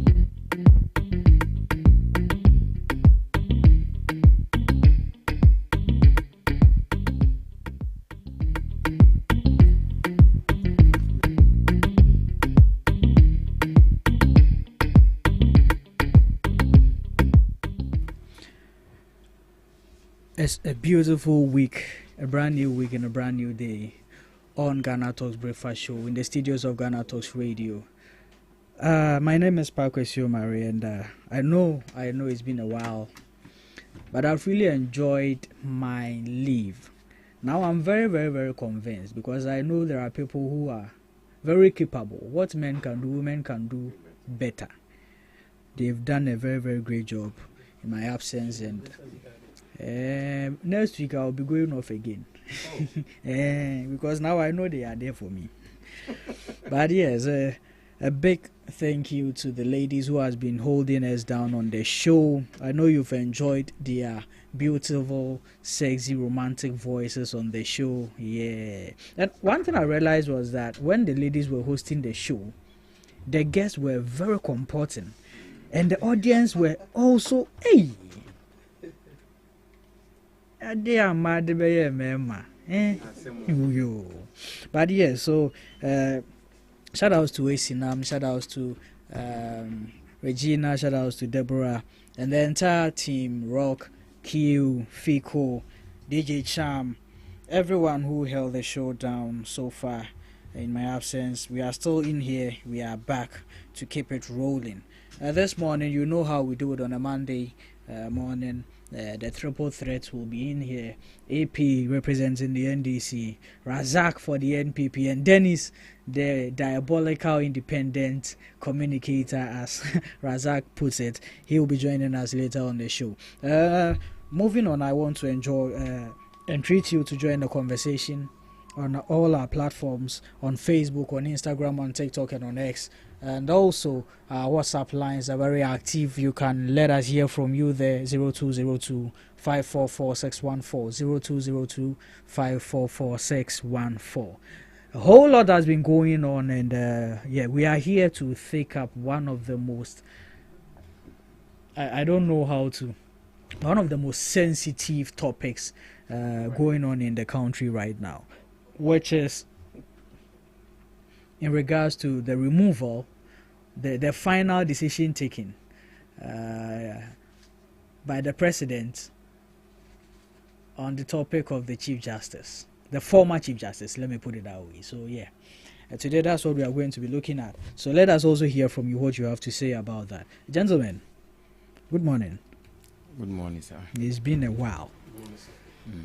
I hope everything has been fine. Hey, so the by-elections, Razak, I thought you were winning it too. It's election can be, sometimes deceiving. Yeah. Because we were hopeful that we were going to win. Yeah. Yes, very hopeful. Oh, okay. Yeah. However, we did not win at the end of the day, and we have to take it like that. Yes. But certain things happened during the by-election. Really? Like what? That caught my attention. The NDC, I don't know if he's organizer or something. The chairman Azoka. Yeah. So far Azoka. Yeah, Azoka. Yes. Before the by-election, when I came here, I made it clear that what we need in Akosia is not the number of policemen that should be sent there. The number of policemen deployed is not going to be the issue. Okay. The issue in Akosia, as I stated, is about the interest of the police service in preserving peace and ensuring fairness in the process. Okay. And so, any ordinary person, who saw the video, the thinking would have been that Azoka should be, behind bars by now. Really? Because Azoka violated, electoral conduct, and he acted in a way arbitrary to what was supposed to be done. What he did constituted an assault on the NPP's state vice chairman. Okay. And we expected that he be arrested. But up to now, because they are in power, they are using their power arbitrarily, and oh, really? the man is working freely. Yes, exactly. That's what they are doing. Because even as we speak, you see Iyoko. Yeah. Iyoko detaining people beyond the required, 48-hour prescription by the constitution. But what that particular issue, Yes. Let's be honest. Let's say you are a student of law, so let me take your brain thought here. Yes. You've been arrested. Yes. You are not supposed to be detained more than 48 hours. Yes. So bail is granted. Yes. But if you can't meet the requirements of the bail, is it up to the institution to just let you go? You see, the constitution suggests that Yeah. if you are arrested and then beyond 48 hours you are not prosecuted, you are not, sent, you are not released, you should be sent to court. Okay. Do you understand what I mean? Okay. You should be sent to court. All right. Now, So if you've been arrested by Yoko, yeah. and then it's past 48 hours, Yoko is supposed to take you to court, Okay. not detain you in their premises. In their premises, okay. I get you that. But wouldn't that be too harsh on the part of Yoko? Are we not going to bastardize the institution once again if they should move to that extent? Because probably If whatever we do that, we whatever are following what the investigations they are constitution looking say for, we should do. whatever investigations they are conducting, probably it is not even up to the time that prosecution needs to be assented to. Okay. So moving to prosecution, I think that they are just tempering mercy. Is it mercy with justice or justice with mercy? That's not what it's supposed to be. You don't violate the constitution in the name of tampering justice with mercy. It's the court that will determine whether the person has actually done a wrong or not. Okay. So you can't keep the person beyond 48 hours without taking him to court Okay. for a determination. And even aside that, we have case law that buttress this point, that the bail condition is not supposed to be used as punishment to punish the person. Okay. In certain cases, just like the Shetawale case, you arrest him and then you are demanding for like 10 million with two sureties. I mean, how? Take the person to court for the court to determine. So the institution don't determine the bail. No. It is the court that should determine it. Oh, but whenever we go to police stations and all that, I mean, I've had issues with police before. They didn't seek the court's consent before granting me bail. So this is kind of new to me. But Yes, what I'm saying is that you don't keep the person beyond 48 hours without taking the person to court. Okay, that's well established. Okay, thank you very much, Razak. AB. Yes, sir. Oh, but Razak, you still didn't finish with the Akwetia. All you talked about was Asoke's thing. Okay, so that's all that matters yes, to you. so you losing doesn't really matter to you. What do you think you got wrong? It matters to me. What do you think you got wrong with the Akwetia? At Akwetia? Yeah. Well, we did our part as opposition, vibrant opposition. Okay. But the problem is that you have a situation where the government comes with money sharing around. Oh, really? That's what happened. We saw it on video. Really? It was caught on camera. People sharing money around. Really? I swear to God, I can get the video for you. Wow. But why would I lie? I will not lie. You see, your candidate didn't. You see, Honorable Collins Dauda coming to tell them that like, if he's president, like President John Dramani Mahama, the people of Akwetia, if they vote against President Mahamad's candidate, that President Mahama should ignore them in terms of developmental projects. Okay, so are you getting the same? That so there was this kind of inducement on the people. There was this kind of undue influence on the people. They had to abide to that. Because government even before that we saw that they took the drip projects, district road improvement project, the machines that were purchased by the export administration. They were using it to construct the roads in Akwetia. On the day of the election. Government is continuity, right? Yes. So, I mean, what is so wrong with that? There's nothing wrong with that. Okay. I'm just referencing to the government who brought about the idea, which they bastardized. Anyway. Really? The drip. Drip idea was bastardized by the NDC. The drip was an NPP idea. Yes. The same drip which in 2014 the NDC purchased machinery for district assemblies to be constructing roads. No, let's not go there. We are talking about the purchase of 275 or is it 76 machines for every district in the constituency to use for developmental projects, which these people said it was not a good idea. Okay, so if we heard that they said it was not a good idea, I think they said it. What the argument was actually this. Okay. But do you know that the drip it's on loan? It's a loan purchase. We haven't paid for it even yet. We are still paying. Yes, just like the Afonko road. President Mahama went there to tell them that we are vying into another thing. President Mahama went to tell them that the government secured a loan of 300 and something $million to work on the road. But in actual sense, the loan was granted by I forgot the name of the bank. About 200 million or so. Exim Bank. Well. No, that wasn't an Exim. Was it Exim? And then the remaining 100 and something was supposed to come from our budgetary allocation. Okay. Yeah, so the remaining 100 and something was supposed to come from our budgetary allocation. So I don't know whether President Mahama was not briefed on this matter.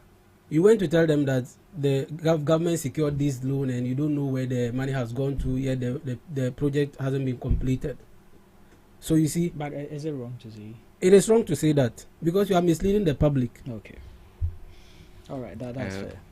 AP. So the Akwacha election, we lost. But we know why we lost. Oh, okay. You know why you lost? Yes, we know why we lost. All right, that's fine. And NDC is to blame for your loss? To some extent, because you see, when Joseph Yamin, I'm telling you, when Joseph Yamin went to the place, he told them that as for mining, nobody is going to intimidate anybody. He told the Akwacha people that they are going to mine.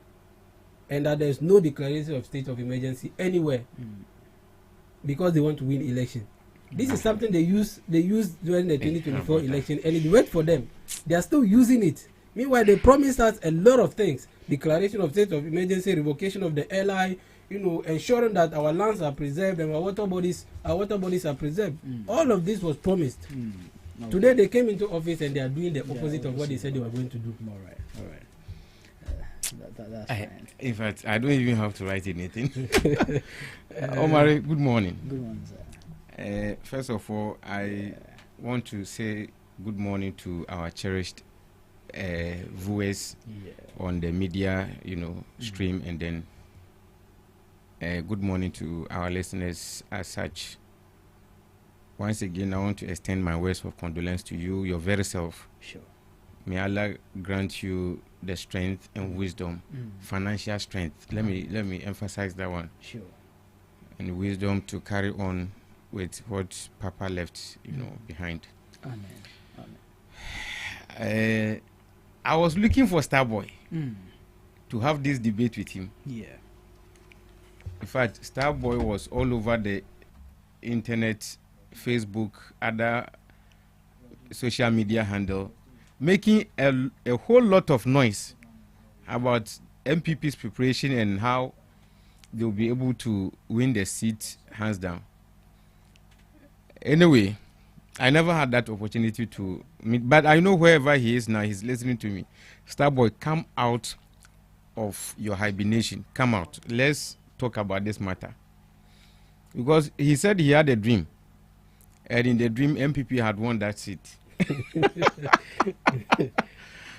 You know what, my brother, sincerely speaking, I like how honest you were with your submission, particularly the one that has to do with the Akwatia elections and the sharing of blame you designated to this, because you admitted that you guys have also done a whole lot that didn't go in your favor. Mr. Omari. Yes, sir. My brother, did I hear my brother say that Mr. Honorable Collins Dawda was saying if the people had voted against the NDC candidate, they should be denied development? Exactly, he said it. Okay, in any case, okay, he has shared his opinion.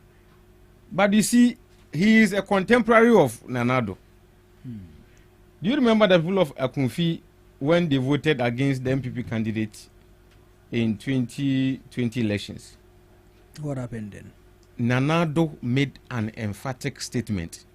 When the people and chiefs of Akunfi went to visit him in the Flagstaff House, he told them that, you see, I've neglected you. Yes, it's on purpose. you guys didn't vote for my MPP candidate, so I deliberately left you out of development. Was that what he said? I swear to God. I swear to But God. both of you are swearing with God's name. No, do you know? No, it's like we are learning from each other. No, we are learning from Kennedy Japan. Don't you see how we are slanging that? I swear to God. You see, that was the worst. I am quoting him verbatim. That you people decided to vote against my candidate, so that's why I left you out of development. But did you find anything wrong then when he said it? Yes, I did. So do you find it? I right still today? do. Oh, okay. You know so me. You condemn. I what condemn Colin those Stout statements. said. Okay, that's fine. Okay, the people The people are not supposed. Making. The people are not supposed to get development for the mere fact that they voted for a particular political party. Sure. You have been given the resource. They pay taxes. Sure. You still gain from the region from which they come from. They come from also. So it is incumbent on you to provide them development. Yeah. Okay. Yeah. Now, and my brother was saying that Honorable Joseph Yamin went to grounds and he was saying that the place is like, for instance, they will not be allowed. There is no state of emergency. They will be allowed to mine and so and so forth. Please, that was the exact message your candidate was carrying on the ground. Sure. Your candidate, Asumadu, was on the ground telling the people that, look, vote for me, and that this place, this constituency is not about law, it's about mining. Okay. So, my brother, it lies squarely in your court. That was the statement or message, the single message you guys took to the elections, and you failed woefully. After in the aftermath of the elections, some issues pertaining that very elections are now coming out from the MPP quarters. Really? Yes. The negligence, the election of duty, the bad decisions that the MPP took, the unorganized party or election machinery they went into the elections with. You see it. So please, my brother, blame the MPP entirely for losing the Akwatia by-elections. They were meant to lose because the NDC has firm conviction that in 2024 elections, the NDC won that seat. Okay. We had data to corroborate our stance on the elections of Akwatia in 2024. So only that this time around, we manned the results properly and we had it right. And mind you, it was the disputes the NDC had with regards to the elections or the election results. That is how come we were contesting the issue in court until the passing away of the then MP. Okay. Okay. So we were sure. We were sure we had won the seat. Okay. Okay. So that was why we went to court. And you see, my problem is that the MPP, do they need help? Okay, I think they need help, but who can help them? Look, what kind of help do you think the NDP needs? They need an overhaul of what? Of their party machinery, their leadership. Look, imagine a whole, but that's what they are about whole to do. former vice president of this republic, the number 2 gentleman of this country, the MPP stalwart, saying that the NDC should be blamed for the death of the then MP, Ernest Kumi. Why? He says the NDC haunted him through court issues, and that rose his BP and he died. Hey, a whole politician, a former vice president speaking like this. that people did not resort to violence. People did not resort to any foul means, but were in court contesting the results of 2024 elections in court. A competent court of jurisdiction. And the whole vice president, who is preparing to lead the MPP again, say that the NDC should blame for his death. Hey, you guys have no leadership. In fact, the MPP should close down, go into hibernation, prepare properly. In fact, leave your role in politics to maybe one of the smaller parties, CPP, PNC, until when you recover fully. So you see, I'm surprised that my brother. But how can the vice president say are this? now telling we in the MPP what to do? Yeah. Just because they won election. No, not that. Just because But winning election is not just. Winning it's me. just. Me. It's just. But we won them in 2016, 2020. We won. You know what? We didn't tell you to close But down. you know what? I think last week when I was here, when I was before you are telling us to close down. when I was and then before go and do your something different. last week I was here. NPP is going to be back, and let me tell you this.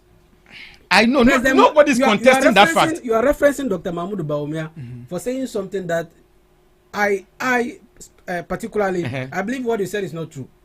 It is not true. Maybe you have to find a video. And I'm telling you that, Doctor. So let me tell you this. Let me tell you this. Even John Dramani Mahama, President Mahama told us when he was in position that Akufo-Addo was going to die. Nothing happened to him. Hey, Massa. Please. You are on a very big platform. Razak. I will get you the video. Razak. I will get you the video. Razak, you will do fasting for 30 days. Sorry, 40 days. Razak, don't do this. And when he didn't. He never. His Excellency John Dramani Mahama never said this. When John Kuma died, the NDC told we in the NPP that the leadership of the NPP killed him. Okay, it's a lie. It's a lie. The NDC never said this. The NDC tried as much as. Oh, my brother, wait. Tell us that NPP. This man, he will not even let us go on, to our topic. But let me be done. No, my brother, let me be done. Let me be done with my point. If it is about dating people, you people are the best in doing that. My brother, wait. You see, he didn't interject. You see, this is bringing a lot of issues on board for discussion. Which is, I'll kindly entreat you to ignore them. Yes, okay. But you know one thing, those are the words of Bawumia, and I want to state on records.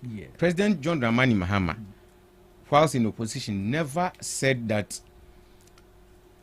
Nana Addo is going to die. He never uttered. Hey, Mr. Man, what John Dramani Mahama has done for this MPP people. You are not listening. It's not true. When you can never adduce any evidence. Any closely related evidence. Let me. The sickness that President Akufo-Addo is going through. He mentioned them. Gentlemen. The sickness that President Akufo-Addo is suffering. Paunim, 1 minute.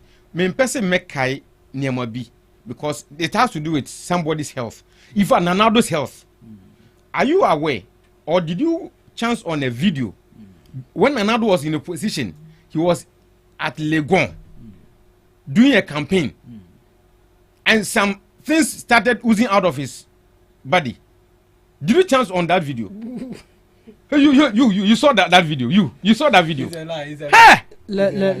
When things began to come out of his nose, do you know that President John Dramani Mahama then made sure that video was off the internet? Let's move and John Kuma's issue, and NDC in the back. Okay. The revelations came from the MPP. All right. That's fair. That's well established.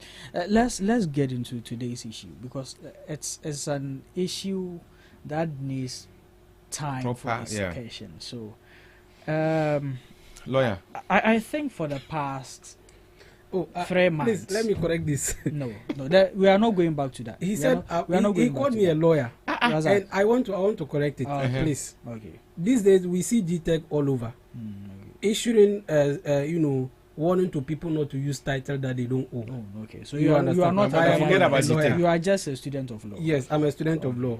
My brother, forget so the NDC. That's fine. For the past 3 months, one of the major topics we've been holding for discussion throughout the political space has been the suspension of the Chief Justice, whether it held merit or not, whether it was just a political witch hunt or not. Today, we have finally come to a conclusion from the President through the process he took constitutionally, that he is finally removed the Chief Justice.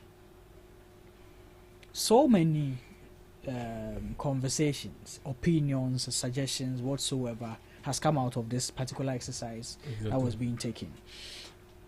What do you really think it is? Did we have a validated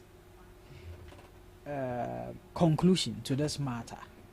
Do you think it is in the right, looking at the constitutional exercise that took place? Okay. Or do you think, as you've always, because you and I have been on this matter for more than just years, you call it a witch hunt. Do you think you still stand by your opinion that this is just a political witch hunt, or you think finally you agree that the president did nothing wrong but assigned today? You see, there are ways we have to look at this matter. We have constitutionalism, and then we also have constitutionality. Constitutionalism is when you run a system with a constitution, and constitutionality is as to whether or not an action of a person is within the the remit of law or of the constitution. Okay. So looking at what President Mahama did, the process he followed, that is what the law says he should do. Okay. That is what the law says he should do. Yes. It's a process. So today you admit to that? I'm not admitting. I'm just trying to make a point. I'm saying that he followed what the law says he should do. Okay. But the problem is that in following what the law says you should do, there is a principle that calls ex equo et bono, the principle of equity and good conscience. Okay. Whether or not there was good conscience in what he did, whether or not there was equity, whether or not President Mahama had an agenda against the woman, is another matter. Okay. So we are saying that this outcome, I know, is something that we knew it was going to happen. Because prior to election, statements were made. And you look at the history, you come to the understanding that in the history of our country, the NPP has always won almost all the case against the NDC. The case of J. Mensah versus Attorney General, the case of NPP versus Attorney General, the case of NPP versus President Rawlings. All of those cases they were won by the NPP. So President Mahama made a statement that, look, the court hasn't been favoring the NDC. And because of that, and I heard Felix Ofosu Kwachu also saying that they are not being favored by the court. So President Mahama made a statement that when they come into office, they are going to, appoint their people to the bar to balance the bench. I'm sure you saw that video. And if you don't, I have it on my phone here. I'll share it with you guys. President Mahama made those statements.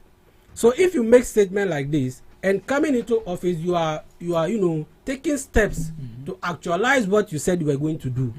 That is where we see the problem. So we are saying that this is a political witch hunt. It's clearly a political witch hunt. And look at what happened. After the commission concluded with the report, they submitted a report of over 200 pages to President Mahama. And within 2 hours, President Mahama read the whole book and make a determination. Isn't it funny? Isn't it wonderful? How do you know he only received it through 2 hours? But we know when I watched the video when they submitted it to him. Okay. Yes, I watched the video when they submitted it to him. Within 2 hours, Mr. President came out with a decision. Okay. So I believe that, look, even with what President Mahama did, he didn't go through the report. But because he already made up his mind that, look, we're going to do this. But even in doing that, they made sure they followed what the Constitution said they should do. So there's a problem. That means we are supposed to, relook at that provision. Because the Council of State that made the prima facie case is appointed by the President, isn't it? So if it is you, would you appoint people to a position that would have contrary views or contrary, ideas with respect to how you want to run the system. No. If it is me, the Council of State, I'll appoint those that would favor your decisions. Yes, those Okay. that would. But President Muhammad didn't That's do what that. he did. That's what he did. But so are you saying that during the NPP's time, there was an establishment of a Council of State? Yes, there was Council Right. of State. They were also. It's a constitutional I'm provision. coming. Yes. There was also at helm when the former EC boss was demoted, right? Was sacked. Was sacked, Okay. right? Mm. They were. Yes, they were. So are you saying that because they were also appointed by the then president, they only did the bidding of the president then? The facts differs in all in these two cases. Okay. We have different set of facts. All right. You understand? I'm not even looking at the facts of the cases. I'm just looking at the perception of if I am being appointed by you, then I'm going to do that. May not be the case. That may not be the case. But I'm saying that it might also not be the case in this issue. This is the case because of the statement that were made. So how is you this have to understand the from difference? that? It is because President Akufo-Addo did not say if I come to office I will sack the EC. President Mahama said he will do that. Hey. That he will appoint justices to the Supreme Court. That's what he said. So if you say you are coming to do that, how do you achieve that dream? By sacking the Chief Justice first. Yes. Students, you are speaking like this. But what are you saying? We know what he's doing. Okay. You said you are. So she cannot remain at post and then His Excellency the President will still nominate. He can't do that. He can. So what is your problem? How many Chief Justices are we supposed to have? There's no cap. There's no cap. I said Chief Justice, not Justices of the Supreme Court. One. Yes. And he said he will appoint more Chief by Justices. doing that, he will have to sack the so we are, Hey, we are, my we are brother, serving a caution. what are you talking about? One, we are serving a caution that whoever is My occupying precious God. the position of Chief Justice today, as soon as we come into office, we are going to sack the person. That is why Because you will what never come President back Mahama to did office. is very dangerous to our judiciary. Okay. Our judiciary today is at stake. Hey. Yes. Okay. Really? Because AP, President Mahama made it known to us that they are going to appoint their people to the Supreme Court or to the justice to add to the justice of the Supreme Court so that the bench will be balanced. If I'm lying, tell me I'm lying. Did he say that or did he not say that? Okay. You understand? Yes, sir. So we don't have trust. We are beginning to lose trust in the system because of what President Mahama says or said and then what he's doing today. Okay. You understand? Yes. So sacking the Chief Justice, it doesn't really come as a shock to us. Okay. Because of some of the things that were said in the past and what is being done today. You seem to see the relationship and the connection. Okay. Yes. AB. Okay, I'm very happy my brother is done. He spent a lot of time. I pray that he doesn't interject. I pray that he doesn't interject You interjected. in my submission. You interjected. My brother, it is worth noting that everybody agrees that due process was followed in this very matter. Generally, everybody agrees. Okay. So nobody can say the president breached any aspect of the law. Okay. Now people are referencing this matter to pre-elections comments and statements, which doesn't make an iota of sense. It's simple. The president did not say, or the then candidate of the NDC never made any statement to the effect that when he wins power, he will sack the Chief Justice. Number two, His Excellency John Dramani Mahama did not occasion the petitions. It is simple. When petitioners petition, the president looks into it. He is mandated under the Constitution to refer the matter to the Council of State. And we all know how Council of State is constituted. The president doesn't appoint them, my brother. They are voted upon. The Council of State are voted upon. You see, I'm happy he admitted that in their time and in any MPP era, the president is able to marshal people who favor his cause into the Council of State's, office. But this is Sophia Akufo, a former Chief Justice under Nanado's government, being part of the Council of State in His Excellency John Dramani Mohammed's era. You see how democratic, how intelligent, how Ghana-loving our president is.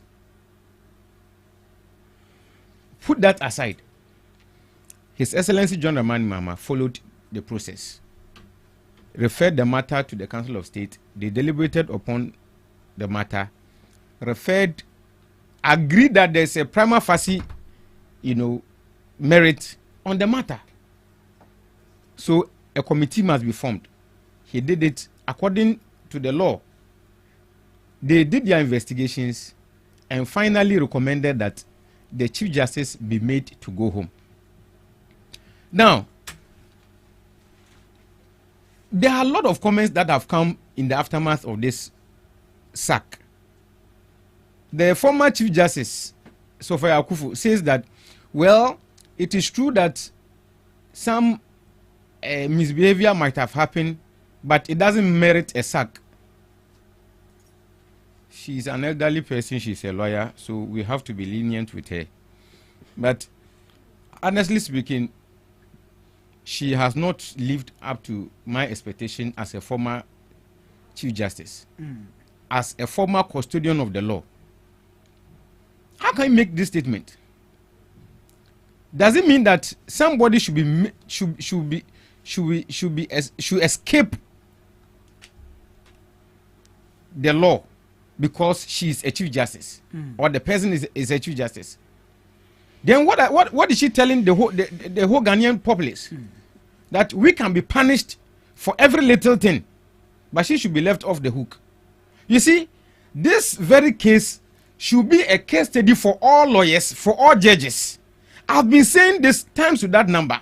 The judges of the Supreme Court, the judges of the High Court, every judge should know. They don't know the law more than the citizens who. They are citizens who can school them, who can teach them law, examine them, mark them down. But it is because we want uniformity in our judicial system. Okay. I go into a contract with my brother, there's a breach. I know there's a breach, he knows there's a breach. But we bring it before you as the judge. Just make a determination, that's all. You understand? Yeah. And so you see what they are doing. Ordinary Ghanaians who still plantain can serve 10 years jail. But the Chief Justice, because she sits in that office, should be made to escape punishment because she's the Chief Justice. Now, let's go into the reasons she was sacked. Okay. And her comments or the allegations she is leveling against the procedure. Okay. Now, listen carefully. According to her, the very first day of proceedings commenced in her absence, even though her legal counsel was physically present. So nobody should impugn any negative motive. Nobody should assume that the process wasn't fair. She was invited. She decided not to go, but sent her lawyer when she is very much aware that she will be taking an oath, and the lawyer cannot do that on her behalf. Your husband cannot do that on your behalf. And mind you, when you read the Article 146, it is specified that the procedure should be held in camera. In fact, I am just wondering how come this woman had her way into the office of the Chief Justice. She's claiming, this woman is claiming that we should go against the constitution and make the proceedings live on air. When you know that the article, the constitution that you are a custodian of, you should protect, says that no, the procedure of investigating the chief justice should be held in camera. Honestly speaking,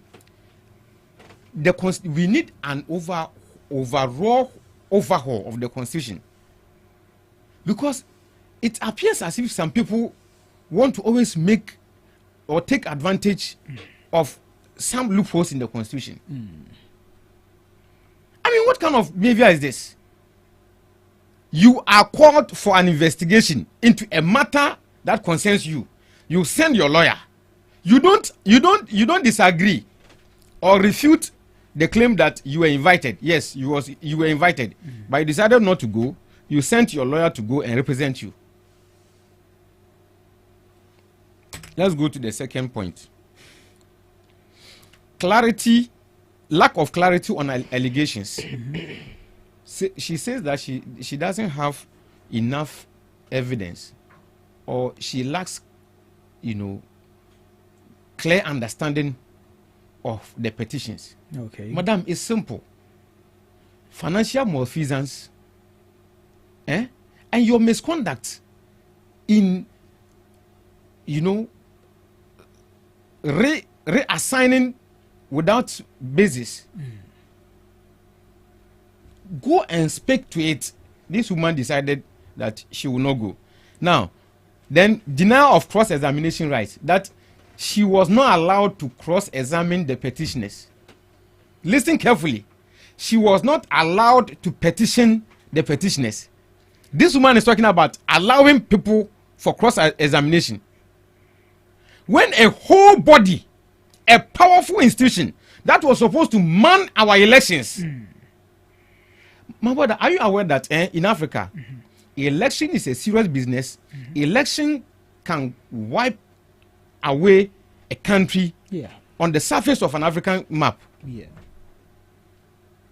When in 2020 elections, the electoral commissioner, the city electoral commissioner, who is supposed to be packing her things now, gave us more than 5 election results for the presidential elections.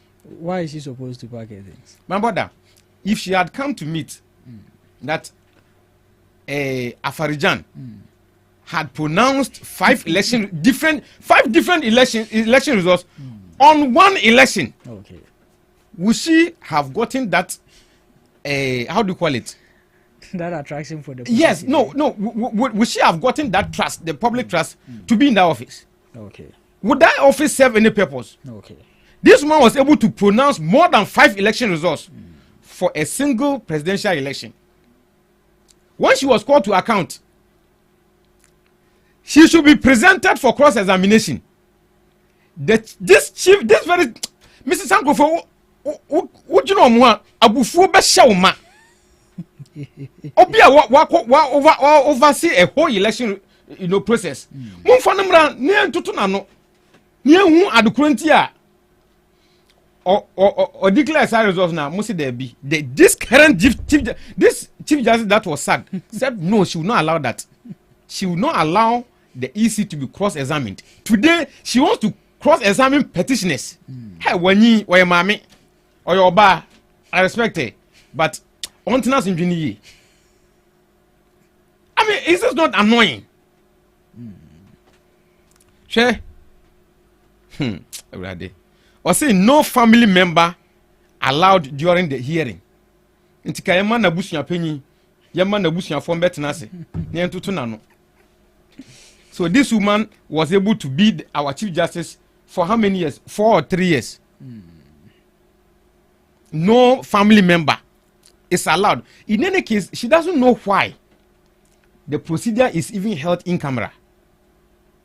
Your husband will not take an oath during the procedure, so he can take any information outside the confines of the venue. So why should he be allowed?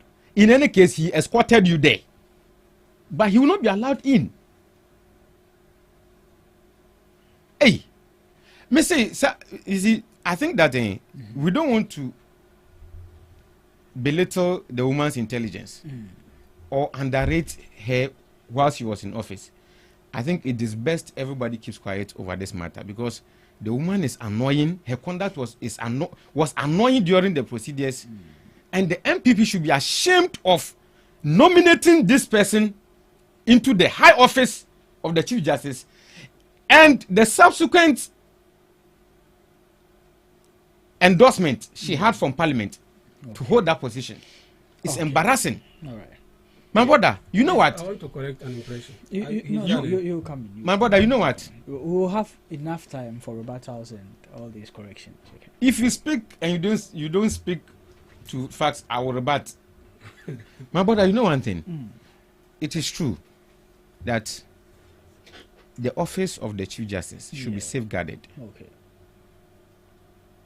Elsewhere, okay, they have been able to secure and create a wall of immunity for the office of the Chief Justice. It has worked properly. I think now Ghana is a thriving democracy. We are doing well. In fact, we have gone far. It is time to create a constitution that is fit for purpose.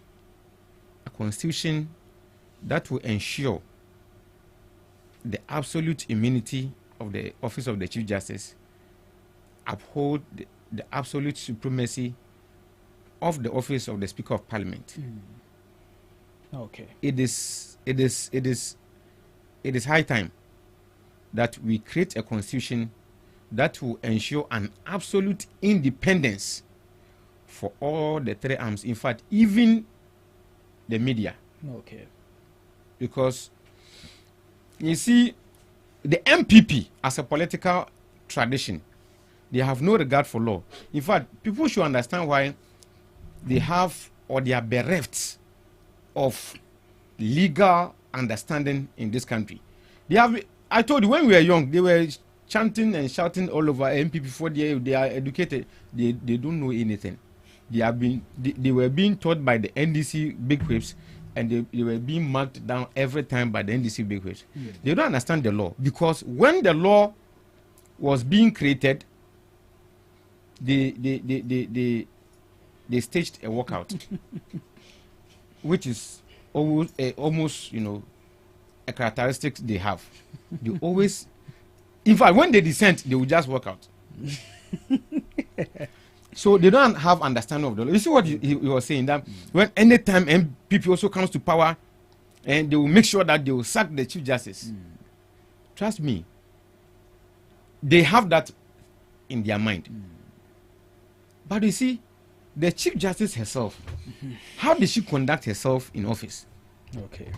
My brother, are you aware that this woman put us into a dilemma where we didn't understand how somebody can be a citizen? How come the primary document for getting a passport is your birth certificate, but your birth certificate cannot tell you you're a Ghanaian, but your passport does? All because she wanted to satisfy MPP's, whims and caprices, so that they will be able to eliminate people from the register, go into an election and win. This woman did that.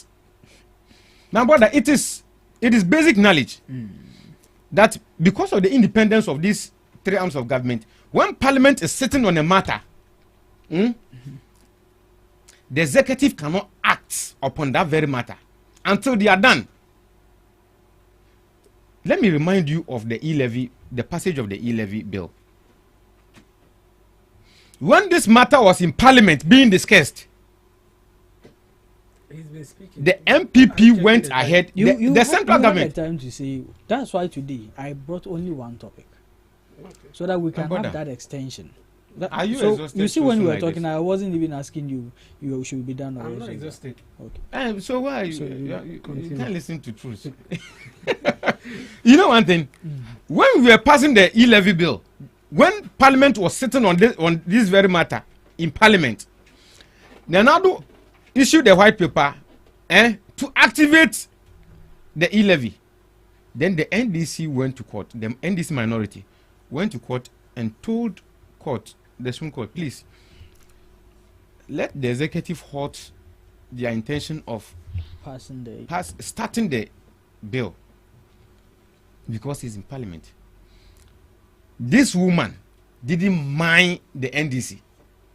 This woman went ahead, allowed the MPP Nanadu government to start taking the e-levy into effect. Who does this? Okay. This woman has done a whole lot of things. When you sit and you wrap it up for me? You don't understand why. Okay. Let me tell you something. I don't know whether you have come across the picture or a video where Mahama met. They all met, and when Mahama was delivering a speech, he had to mention her name, and you saw a facial expression. I haven't seen that. Okay, so you look for that video. Okay. Now, when you see that video, it will tell you that it means that when any matter of this kind comes before her, or when a matter involving the NDC or John Mahama comes before her, she will not look into the merit of the matter. She will not apply the law by its spirit and letter. My brother, before I land, or as I'm landing, let me remind the public, she is not the first Chief Justice to stay in office until retirement. Okay. A lot of people have done that. Right. Let me remind the public that we once upon a time had Chief Justice Georgina Wood, who stayed beyond the government who appointed the President Kufuor's government. She continued to serve in Atamosi's government, and she continued to serve in John Mahama's government because she delivered elegantly. The woman conducted herself properly while she was in office. She did not allow her political affiliations to affect her work as the Chief Justice. Okay. Chief Justice Georgina Wood remained in office, passing 3 different regimes until she retired. And upon her retirement, the public speech she gave was in acknowledgement of the presidents who didn't appoint her but allowed her to work and end successfully. Okay. When she was delivering this statement, she recalled that there were a lot of pressure on Atamosi's government to sack her. Okay. There were a lot of pressure on John Mahama's administration to sack her, but the 2 presidents were Democrats.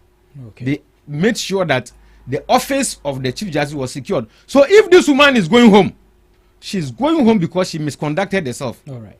And you know what? She is not claiming that the allegations were wrong. It is true. She traveled, her husband, the first one was her husband, who traveled to Tanzania on public purse, and he took per diem. All right.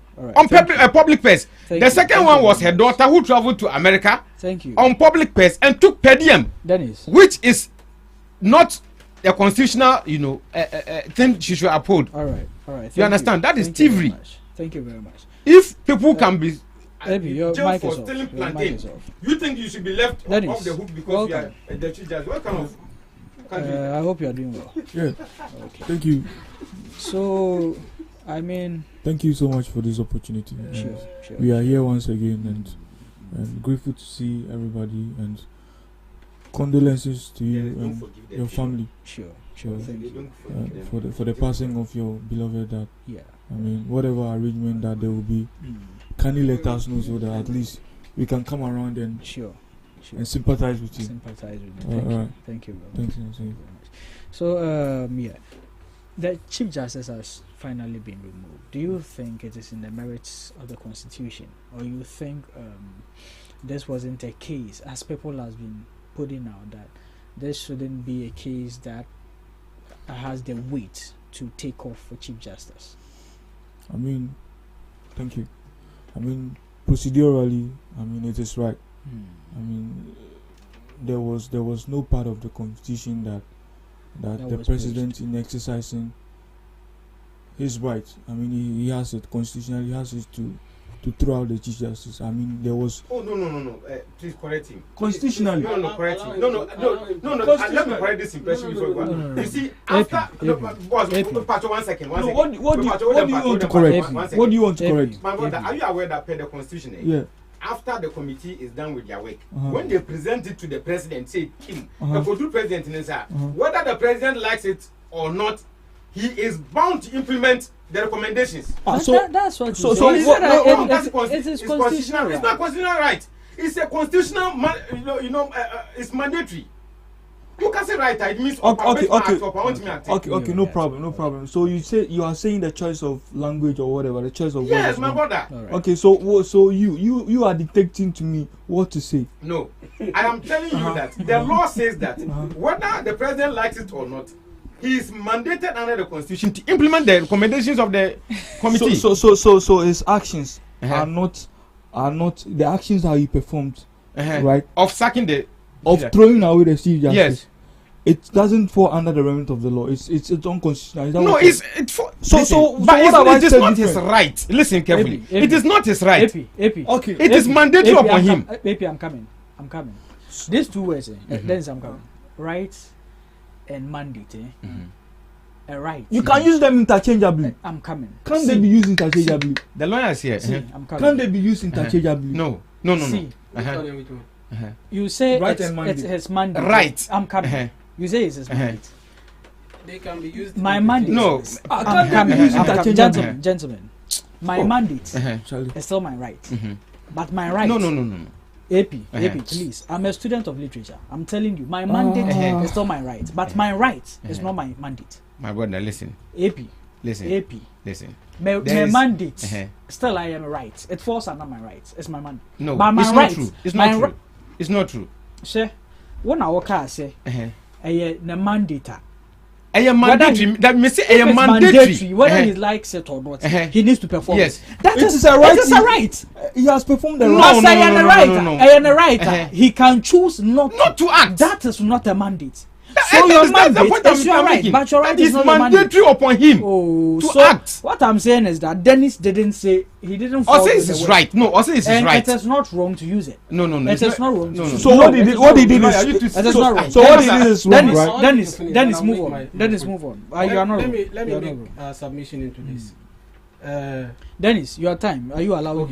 Okay. When you are done, I'll okay. No problem. So I would want to sway from the commentary of whether it is legal or not. I mean, I would want to sway away from I don't want to go on that tangent. I would want to go by the words of the NDC when they were in opposition then and currently when they are in government. I mean, all their cases that was brought before this very chief justice. His actions. I mean, told us otherwise that no, purely this woman, there was something wrong. He was playing to the bidding of the ruling government then. Oh, really? Yeah. His actions. Really? I mean, clearly. You are siding with it was very much visible. This is not something Razak would be happy to hear. I don't care. He can. He would have his time. I now understand why Razak was calling you diabolical when you were in. No problem. He would have his time to challenge or otherwise. So what I'm trying to say is that the NDC they promised us that the judiciary will form part of their research agenda. Oh, okay. I mean, and it will feed into the oral. You understand? I mean, they said we have to clean up for us to have a successful oral. Yeah. We have to clean up the judiciary. Fine. And they're saying the cleanup starts at the top. Okay. That is throwing out constitutionally booting out the Chief Justice, and they've succeeded in doing that. So going forward, yeah, we will take no excuse because they told us that throwing away the Chief Justice will help in cleansing the so-called bias of the judiciary. Okay. So now the play is the floor now. So let us see some actions. Let the prosecution begin because they told us. Yeah. Now they told us it is on record. They told us they've been singing it singing it in our ears like the morning bird, singing it that we need to cleanse the system, we need to cleanse the system. Ebi, are you listening? Now we are on your next show. Constitutionally, so me, I would want to swear away from the commentary, whatever the legalities, whether it is legal or not. I want to swear away from that and hit the nail right on the head that these people promised us that the judiciary needs a reset. Okay. They need to cleanse, and the cleansing should start at the top. Okay. They've succeeded in cleansing the head. So let's see. I mean, let's see. I mean, let's see some prosecution. Yeah, I'm interested in the aura. See, NDC, even if they don't succeed in doing anything, and they succeed in the aura, I mean, they have the goodwill of the people. So, and they are saying, said, general populace, we haven't been screaming so much because they told us that to successfully prosecute those who commit whatever they are saying. Whatever they are saying, they need to cleanse up the judiciary. At the amount, whatever they want to do, but at the end of the day, we want to see the job done. So that's what I have to say. All right, thank you there. Razak, now you have the floor. Yes. So thank you very much. My brother, in the early part of his submission, he created an impression that the Council of State, the members of the Council of State are being voted. That is not correct. No, it is not. They are not voted. Hey. Let's go. Let him finish. No, you can't just throw anything out. You see, today I made it just one topic. Do you know why? Because I want us to have the time for all these things. Okay, no so problem. let him finish. Once he's done, everyone will come into. Yes. So I am saying that the members of the Council of State are not voted. Okay.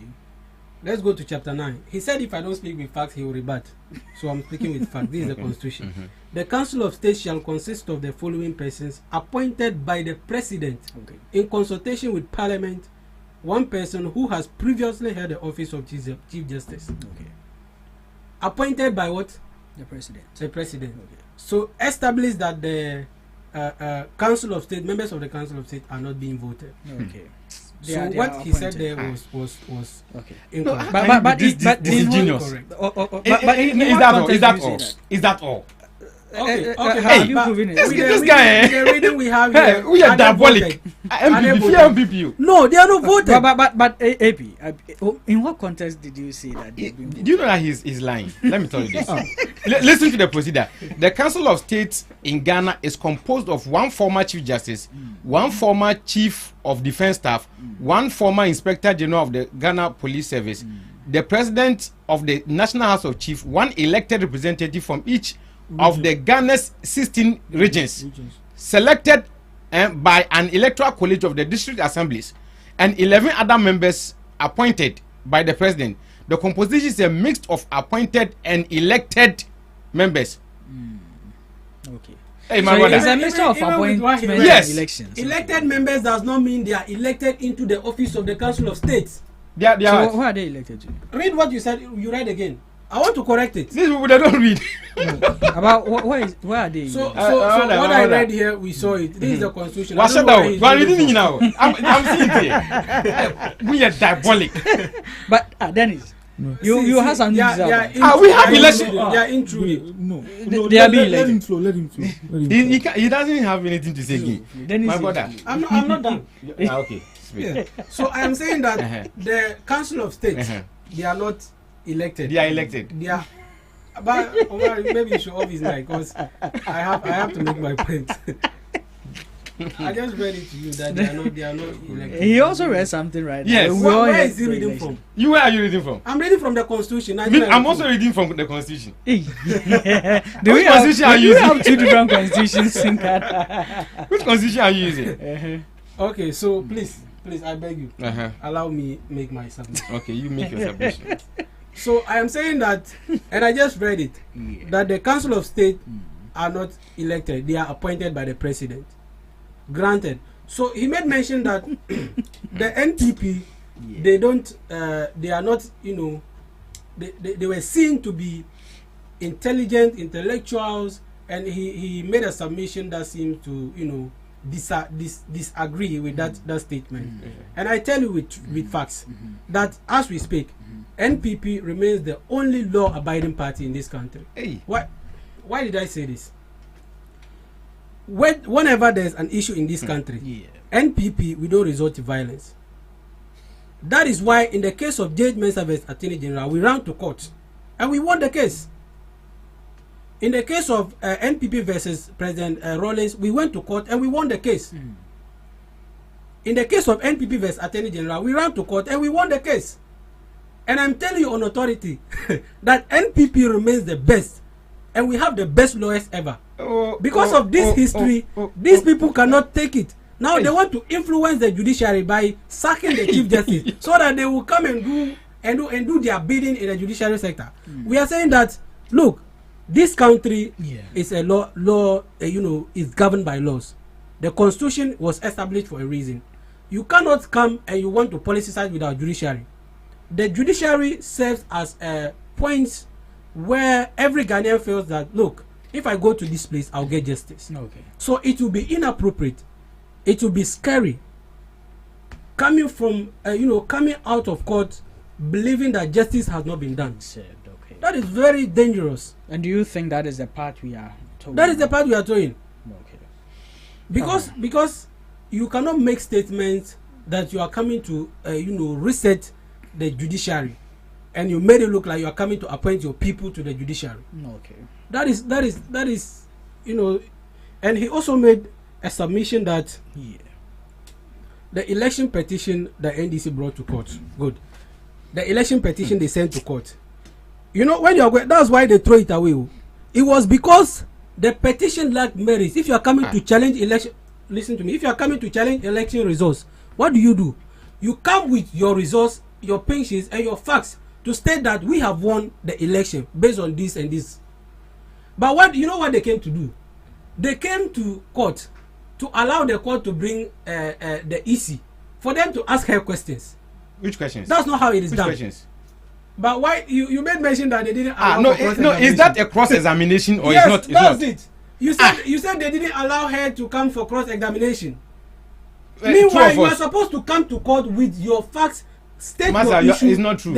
Which part of the law says that when an election petition is coming before court? Please. What I'm saying is that if you are coming to challenge results, to challenge the results of an election, then people doesn't have the results. You then come to challenge the results based on who supervised the elections? You say that, look, based on these facts and this fact, we have won the elections. My brother. You didn't do that. You only came to challenge, and you want them to bring the EC chair for cross examination. Meanwhile, you have not stated that this and this and this is the reason why we are coming to court. My brother, elections so that we have won the election. The electoral commission has pronounced almost seven different election results. That is not basis for you to come and say you won it. That is not basis for you to come and say you won the election. The first election result. Please, it's my time. Please, you have to. Okay. It's my time. Okay, shine. If you have won the election, you come to court and tell the court that we have won. Yeah. And you present your facts, your case, your pensions and all of that to buttress the point that you've won. You don't come to court to tell them that, look, because she came and mentioned this result, the next minute she mentioned this result, bring her to the box for us to cross-examine her. You can't do that. Why? Okay. Why? Because you don't have facts to show that we have won the election. No, is that not fact That's enough? Not how it is. Sir, even if she has pronounced two different election results, that is grounds enough. Sure. Hey, my brother, isn't how you are? All right. AP. My brother, first of all, I'm not done, please. It is now in history that the Bole Idi Amin is the first to remove a chief justice. Brother, you can't describe the president like that. Okay. President John Dramani Mahama is the first to remove a chief justice in this country. That is incorrect. You see? That is incorrect. Factually, that is incorrect. I'll be glad to learn. It's actually the former president Nkrumah did say. You remove the chief justice. You see? Who was that? I think it was Akukosa also. It will be this wicked, Akukosa. Yeah, Akukosa. Judges. Everyone is wicked in your book, so. Akukosa. Yeah, Justice Akukosa. I think so. Yeah. Justice My brother, you know. Yeah. So my final point. Okay. My final point is on the right and mandate. The right and mandate. So when we must understand that mandate is different from mandatory. Before we'll be able to define those words, mandate is different from mandatory. So if it is mandatory, what it means is that you have to do it. Yes. But if it is your mandate, what it means is that you can choose to do it or not to. And that is where you can say that right and mandate are similar, or they have the same characteristics. You understand? Yeah. Yes. So that's where I think I will land. You will land. Okay. Thank In you fact, very much. you are giving the wrong definition for either mandatory, or right. When you are mandated, it means you have to do it. Okay. When you have the right, it means you can use your discretion. Okay. Whether you like, Yeah, you sir, can just. Yeah. You understand? 1963. And when it's mandatory, so yeah. So yeah, sure. So after the committee's work, whether President Mahama likes it or not, he has to implement the recommendations. So Simple that's and short. mandatory. Simple and short. You understand? All right. Now, this very Chief Justice appointed by Akufo-Addo, she was educated, or she has been lectured by Chachuji Kata before. In fact, during the 2020 election petition, all of them, all the 7 judges were students of Chachuji Kata, including this very Chief Justice. It's simple. You've gone into an election. You the EC, supervised the elections. So you should have the primary documents. You have pronounced more than 5 election results for presidential elections. Bring your basis. Come, let's cross-examine you. This very Chief Justice, no, penny. Penny then. No. That's not even how it's done.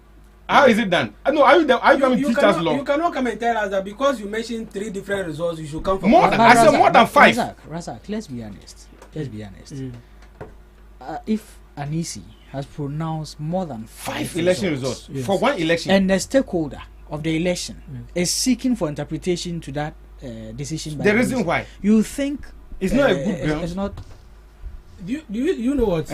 If you are coming to court to challenge election results, if you are coming to challenge election results, you have to, first of all, you cannot go to court and then tell the court that you want to come and call this person to come for court. They didn't just say that. Yes, they went. It was a process. That's what I'm saying. That you go to court, tell them that based on these facts that we have won the elections. You understand? That is what will compel the court to now have the Chief Justice come and answer questions. The election, the EC. But that is exactly the point they got to. They didn't have the facts to show that they had won the election. You know that apparently the MPP who also won didn't even have the facts. Are you aware? You have the duty. You have the duty to make sure you have your facts. Please, my brother, let me speak. That's why they threw it away. When she pronounced the first election result, when they pasted that first election result on their website, when you compute everything, it was more than 100%. They were questioning that, what kind of election result is this? More than 100%. She went and came back, it was less than 100%. She was just doing that until she got to the 7th election result. She found it even difficult to gazette that election result. Now, but you see, we are a country of law. We subscribe to democracy. We have to sit back and then understand that it is time we review the constitution.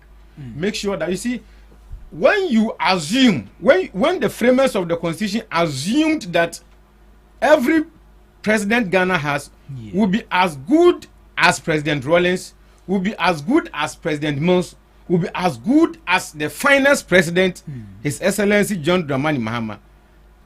In fact, they erred.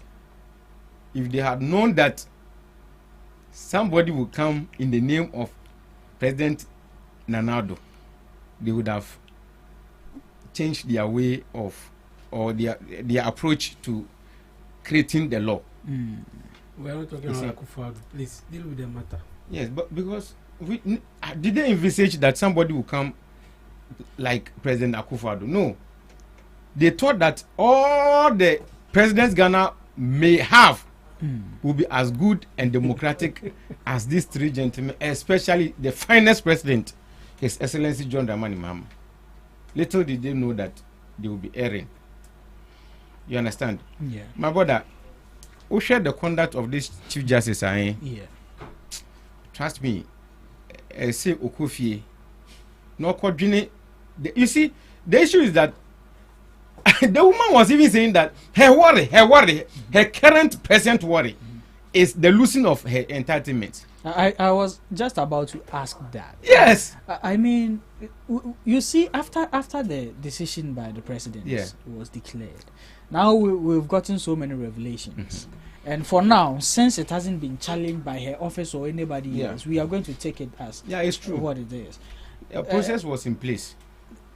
Yes, a process. So she actually approached the president to let her serve and have her entitlements intact, and is it resign or retire in that? I don't know how to put it. I don't know where to place her stance under this whole exercise, but it seems there were so many irregularities with the Chief Justice and her conduct, not just when she was in office, but even under the process of this particular exercise. See, I can tell you for a fact that I feel that the president might not even have removed her, looking at how he wanted to conduct this entire process right from the beginning. Yeah. But because of some of the things that the woman did, it kind of triggered a whole lot of other. Look, this was bound to happen. They were going to remove her. Let me ask you this: Do you think that the Chief Justice conduct in office was questionable, with which it was suspected for her to be removed?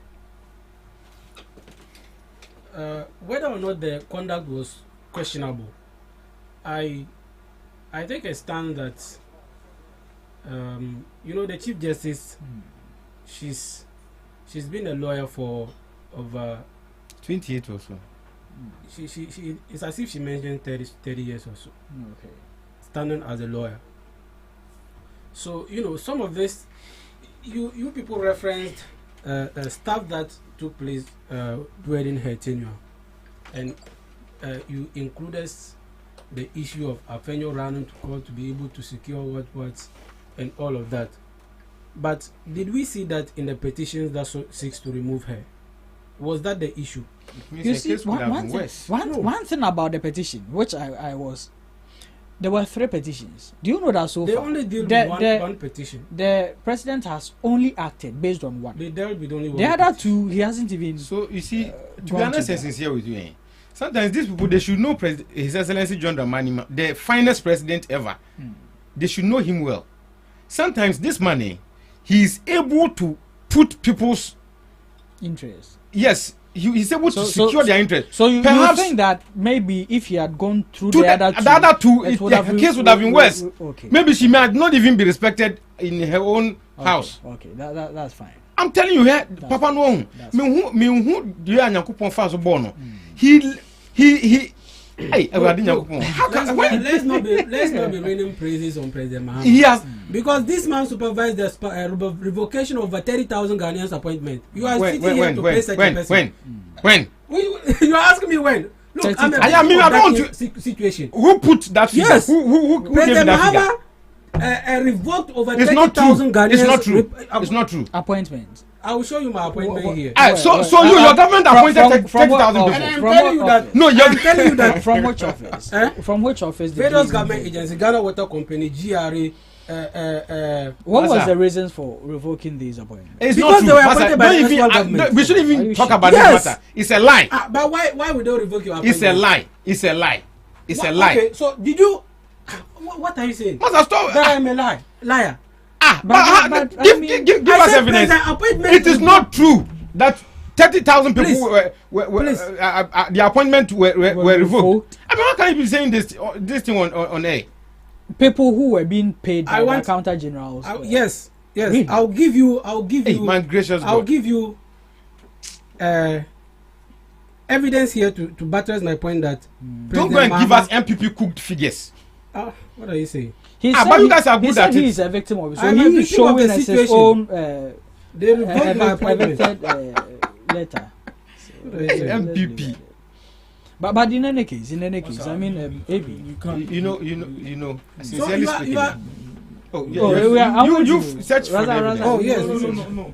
It is. You see, the evidence that he wants to bring out is personal. I mean, okay. So no. I want to show you the revocation letter. Yes, No, that's it's fine, 30,000 I understand. people. It's fine. No. But you prove That the good. 30,000. That 30,000 people. I will show you to everybody.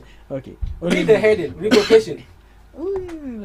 I'm not going to show it to you. Don't show it to but them. let's talk. My brother, you know one thing. Just as I was Something saying, personal. You don't throw it out. I pray that we review this constitution, secure properly the office of the Chief Justice, ensure that You understand? So you cannot sit here to praise such a person My that brother, is so holy. 30,000 people he's will so receive good. this Over one. 30,000 appointments. This man sat here unconstrained. But you could have said 50,000. No, you could have said 50,000. My brother, say 50,000 appointments of or Ghanaians. 100,000. Imagine someone who Because has traveled you will not be all asked the way to from the bring north to come evidence. here for interview. He came here for aptitude test, using lorry fare in and out. At the end of the day, he was offered an appointment, and president came. When did you receive that new appointment? president- When did you receive Please, that it doesn't appointment? matter when I received It matters. Why did he matter? You know one thing? In 2016, People who received their appointment in November last year, they revoked their in appointment. What are you 2016, saying? people who had appointment letter 2 years before your government, you sacked all of them. Please, you came to promise Ghanaians that you were going to do 24 So you see your life. 133. That that model 133. No, you see your life. You see your life. You want 24-hour economy, so don't worry. No, my brother, do you know one thing? People who were appointed 2 years into 2 years before the government of Nanado, Nanado made sure he sacked all of them. So now you are playing politics. So don't tell me that. Now you are playing equalization. Do you know when he received his are you now playing letter? equalization? He received his letter after the elections were. That's not true. Bring the appointment letter. Bring the appointment letter. I don't want you will see my No, appointment. bring the appointment That is letter. not true. No, but you know one When thing. you read it, no, did you see You the know, appointment date? economists. Did you see the appointment date? Economists have. After election. My brother, wait. Do you know that economists have always said that when a party loses elections, okay, don't employ. You have lost the elections. Please, that's Allow not the incoming government. No, that's not the issue. That's not so my appointment, I got appointment before election.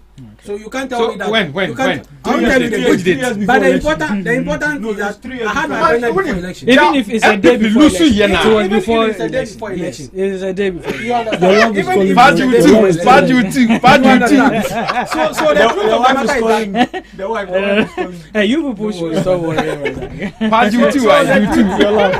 the truth is that Yeah. the truth is that this government is insensitive to the plight of Ghanaians. Because I don't understand why a struggling young man who is trying to make his life, you just come to revoke the appointment. You could look ask the person to a go and sit bit down, better with do the round nothing. this thing. Nando's round. Go and borrow it. Now he's not in government. That is So do you know what? No. Today we've talked politics enough. Yeah. And in this evening around at 7 p.m. Yeah. I mean, Ghana is fighting for its place in the next edition of the World Cup. So I mean, as a nationalist, I mean, we don't always have to do politics. I think My brother, we are here to discuss this topic. No. Don't come and introduce another. No, I'm not introducing another topic. I'm using my time to speak on national issues. Issues of national interest. But you know something. It's an issue of national interest. I would have let us use the next 10 minutes. The last 10 minutes of the show to talk about that. Okay, no problem. Then they should carry on with their let's politics just so look that they. But can our have my time is almost before that Yes. conversation comes. So you see, honestly speaking, as a patriot, okay, it is my fervent wish that our constitution should be fit for purpose. Okay. It should secure everybody's office. You see, when you are able to do that, we would take away the influence of the appointing authority on people. Okay. People will be able to act, and they will act properly. Okay. They will not be looking over their shoulders. You understand? Yeah. That reminds me, the Constitutional Review Committee. Yeah. They used to in their early days they used to update us on progress made so far. No, I think. But now they've been stagnant in regards to their progress. I don't know. No, I think only last week. Because it is very important. I heard about some. See, of these if it continues, they have done that. If it continues in the same way that always the CJ would have to be appointed by the president. It's foul. They need to look at it again, because should it stay same and should MPP come to power, the worst would happen. Probably they will throw everybody on the bench, including the CJ himself. No, you know what? Him or so you understand. So please, we need to look at it. The president shouldn't be appointed. I know it's its own problem, but you know the problem. The president in removing this chief justice, he's. I mean, it's right. Constitutionally, is right, but it will create a whole lot of problems. See, if we don't go by the appointment from the president, if we continue going by the appointment from the president, it will be a problem. It will really be a problem. Because otherwise they would always, the politicians would always want someone who favor their whims and caprices. So please, going forward, I think we should look at that. My brother, you see, that is why I'm telling you that Chief Justice Georgina Wood, she worked transcending the government that appointed her. No, but you understand? But she worked effectively. But you can't always have people like the way you are saying. You can't so the issue is you can't always have a president like His Excellency John Dramani Mahama. The issue is you can't always have people like President Georgina. No. You can't always have. Please. You can't always have people like. This is my point. You can't speak for me. You can't speak for me. No, I am making the point. No, I am making the point. He's buttressing the point. No. Can you express his point? Can't I make my point? Can you express his point as well? You have the floor now. Okay, use the floor. Use the floor. No problem. Thank you. So let me progress. What I'm saying is you can't always have people like Chief Justice and Chodaru, and former Chief Justice Chodaru, who conduct themselves so well. During her tenure, she conducted herself so well, and you could see that she doesn't care whether you are the appointing authority or not. She delivers whatever she's supposed to deliver fairly, as compared to Madam Terminator, the one who just left. So I mean, you can't always have good people around. So constitutionally, we should look at it. You understand? That's. I mean, you would always have people who would try to take advantage of the law, take advantage of the system and do whatever they like. That is why we need to structure the constitution in such that it. I don't know the right word, the adjective to use. We need to structure the constitution in such that, I mean, whether it is Mahama or whether Akufo-Addo, whether the character of Mahama, whether the character of Akufo-Addo, the person will work fairly. We will operate fairly. You will be in trouble with the MPP soon. We will operate fairly with recourse to law. With recourse to the constitution. All right. You understand? So let's look at it. You know what your statement means? He says that whether the president is President Mahama or Akufo-Addo, when you know that Akufo-Addo is gone, President Mahama will go soon. So it signifies a difference between the light and darkness. No, you can't speak for me. That's not the statement that I'm making. No. You should correct it. That is not my statement. I'm it is his. Yeah, that's it. I know. You know. That's actually you're about this. Yes. So compared. So now that the judiciary has been resetted, they have resetted the judiciary. No. We expect that. What is no? You have removed the Chief Justice. Now you have your person as a Chief Justice. Whose person? The acting Chief Justice will be the Chief Justice. Razak, you are law students. You are law students.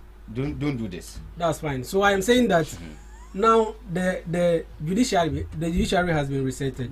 The Chief Justice is gone. She was a nightmare. Okay. You understand? So today we want to see that oral works, the 21 billion that they promised us. We have to get them. Sure. They should make sure we get them that money. Okay. You understand? Yeah. It is not now that the president will be running around looking for 100 million when we have 21 billion sitting at Ora. Yeah. You understand? You see the confusion. There's no confusion. That's what you said.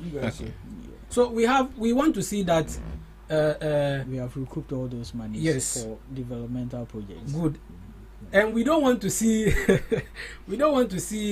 that a big push. Entering of nolli proscribe be done in respect of issues that has to do with members of the NDC. Maybe there should be Operation Recover All Loot and not Operation Recover some loot. Okay. Just as Honorable Dominic Ayini is doing, the AG is doing. Okay. He should stop that. The 10 cases he discontinued, he should call them back. Okay. Let's work things out. Okay. If he should get, some loot from some part of the money from those 10 cases too, it would help the country. Okay. We don't want to see. Please just let me flow. Our time is up. Yes. So kindly end it. We don't want to see setting aside of bench warrant on NDC related kind of people. Okay. We want to see that the law works. You understand? Okay. Otherwise, the trust that we have in the judiciary would diminish completely, because as it stands, it is already in the verge of collapsing. The judiciary. Yes, the judiciary. That's not. Okay. All right. Okay. Thank you. So we are. I'm not done. You people should allow me. No, we are only thinking of the time. It's 9:53 now. I'm not concluding. Yeah. But I have to make a point too. Or you want to use it? Okay, allow him make his point. No, you conclude. Just conclude for me. Conclude? Yeah. Are you sure? Oh, yes, okay. Conclude. So how many minutes do I have to conclude? We have 1 minute. 1 minute. Okay. So 1 minute. We are saying that the NDC promised us state of emergency. Today, as we speak, Galamsey has tripled. Okay. We are even scared. Which report? People are dying. They promised us security. John Dramani Mohammed's hometown, people are dying. A lot of people have run out of the country to Cote d'Ivoire and the other neighboring countries to seek refuge. That is not what he promised us. At least when Akufo-Addo came, he settled the issue in Tamale. There was conflict there. I hope you remember that. Akufo-Addo was able to, bring them together, and the issue was resolved. We expect that President Mahama should be able to, at least, if he cannot solve the Boku issue, solve the one in his hometown. At least that one is closer. Maybe he might understand the surroundings, the dynamics. Yes. So we expect that security be enforced. Today, there's a report that says that Ghana has dropped. We're on the third in respect of peace in Africa. Today we are around 7th position. Okay. We're on 54th or so in the whole world. Today we are around 67th. So we are saying that look, Ghana is sinking in terms of security. So President Mahama in the last 9 years, they have not done anything. 9 years. Sorry, 9 months. Hey. About you 9 months. They have not done anything. Okay. They promised us a lot, and it's been 9 months, and nothing has been done. Yet. Okay. So we are yes. All right. We are saying that look, President Mahama should get to work. His ministers, just like Sam George, Honorable Sam George. You see, if you are looking at the issue Sam George is dealing today, you feel like Honorable Sam George is fighting for the people. But is he doing it the right way? Now let's not even go there. NDC is a social democrat, and the expectation was that as a democratic or social democrat, we are expecting to see You've used 2 minutes. We are expecting to see them do things that are beneficial to the general public. Yeah. The ordinary Ghanaian should be able to benefit. Okay. But ever since Sam George came into office, the things he has done so far, reduction of data, MTN data, or let's say the various network data, but the reduction does not really help the ordinary Ghanaians. Okay. Because you ask yourself, how many Ghanaians are able to buy about 300 cedis data a day? Sure. You understand? Yeah. So what he has done, he feels like he's working, but it is not helping us. Okay. All right. Because some of us, the highest we can buy is 20 cedis. Okay. So there's no effect to that. Okay. What he has done is not helping. Okay. Now DSTV, a lot of Ghanaians, we don't use DSTV. All right. Averagely 60% of Ghanaians don't have it. So he's fighting for the bourgeoisies, those who are already up there. You understand? Yeah. What we are saying is that fight for the people, the ordinary Ghanaians. Let us have a benefit of what you are doing. But frankly speaking, he's not doing it. What he's only doing is to help those who already are established. Okay. All right. Okay, thank you. AB. Yes, sir. Just a minute. Let's go. Oh, just a minute. My brother. We are just wrapping things up. You There's no topic for discussion. We are just no. You know one thing. My brother should know that John Dramani Mahama, His Excellency, is in the seat. We are not going to condone rot. the work of the oral will be taken seriously. Okay. I want to assure him. Now, I don't want to have him close as he is now, complaining that we have arrested this person, we have arrested that person. No. Oral should do their work. Yes. Just as you are demanding. With regards to the law. Yes. To the law. Okay. So don't complain if they are working. Okay. Yeah, when they are working outside of the law, we might complain. No, but have they worked outside the law so far? Yes, that's the Iyoko has worked out of the You understand? law. Iyoko. Oh. Detaining people beyond 48 hours. When he held, please, I would want to use my my final moment on the Black Stars. So today, I see you are very invested in the match today. Are you going to come around? I'll be there. You'll be there. Yeah. I don't want to. I have an entrance exam to take, so I'll be occupied. I don't want to. And but anyway, please, just 1 minute. 1 minute, Kasasa, with the 1 minute. You know the MPP, they are going for their presidential, aspirant race. Please help them. No, you see, whatever happens in your party affects us in government. We beg them, they should change the face. Look, but that's not up to you to determine for them. No, my brother. No, do you know? We want a solid the fight opposition. Between Zebra and Honorable Haruna Idris. We talk about that one. Fight between who? You don't know. You don't know what's happening in your party. Between who? The Zebra and Honorable Haruna. There's no fight. They are fighting. There's no fight. I would like to speak. You are supporting Bamia. Bamia, who told us the Dennis, their microphones are off. Okay. Do you know, I would like to speak on the Black Stars today against Mali. It is very, very crucial. We beg them, they should go all out. They shouldn't. That's like a desicca attitude of as if they are doing us some good. At the end of the day, you understand? So please, we plead with them today. At least 6 goals in the first half. Then in the second half, now I would defend answer. 6 goals in the first half. That is what I want. Anything short of that. You know why I'm laughing? No. Your faith in the Blasters is what kills me. There's current Blaster. Where they coach. But what else can we do? There's no leadership. That's what I see. Because we have quality players. There's no leadership. We have quality. Our coach players. is a problem. And are you too late? We can't sack him. I mean, we can't sack him. Today, that match is. Producer, we will stream 7 p.m. GhanaTalks Radio is going to bring you live. I watched you. And the commentary, yes. So today, I was watching hope it happened. Please, you are going to enjoy it. Black Star, do us a favor. Now, some of us haven't been to the United States before. We want to use this opportunity to go to the United States and watch you play against Spain. Okay. So this is where we end the show this morning. We thank you all for sticking through with us on the show. Dennis has made his request known from the Blasters. Kindly make us proud tonight. We know it's going to be almost impossible, but please try your best. And to my able guest in here, I thank you for making the show worthwhile. Listening and watching us, we thank you. We'll come your way.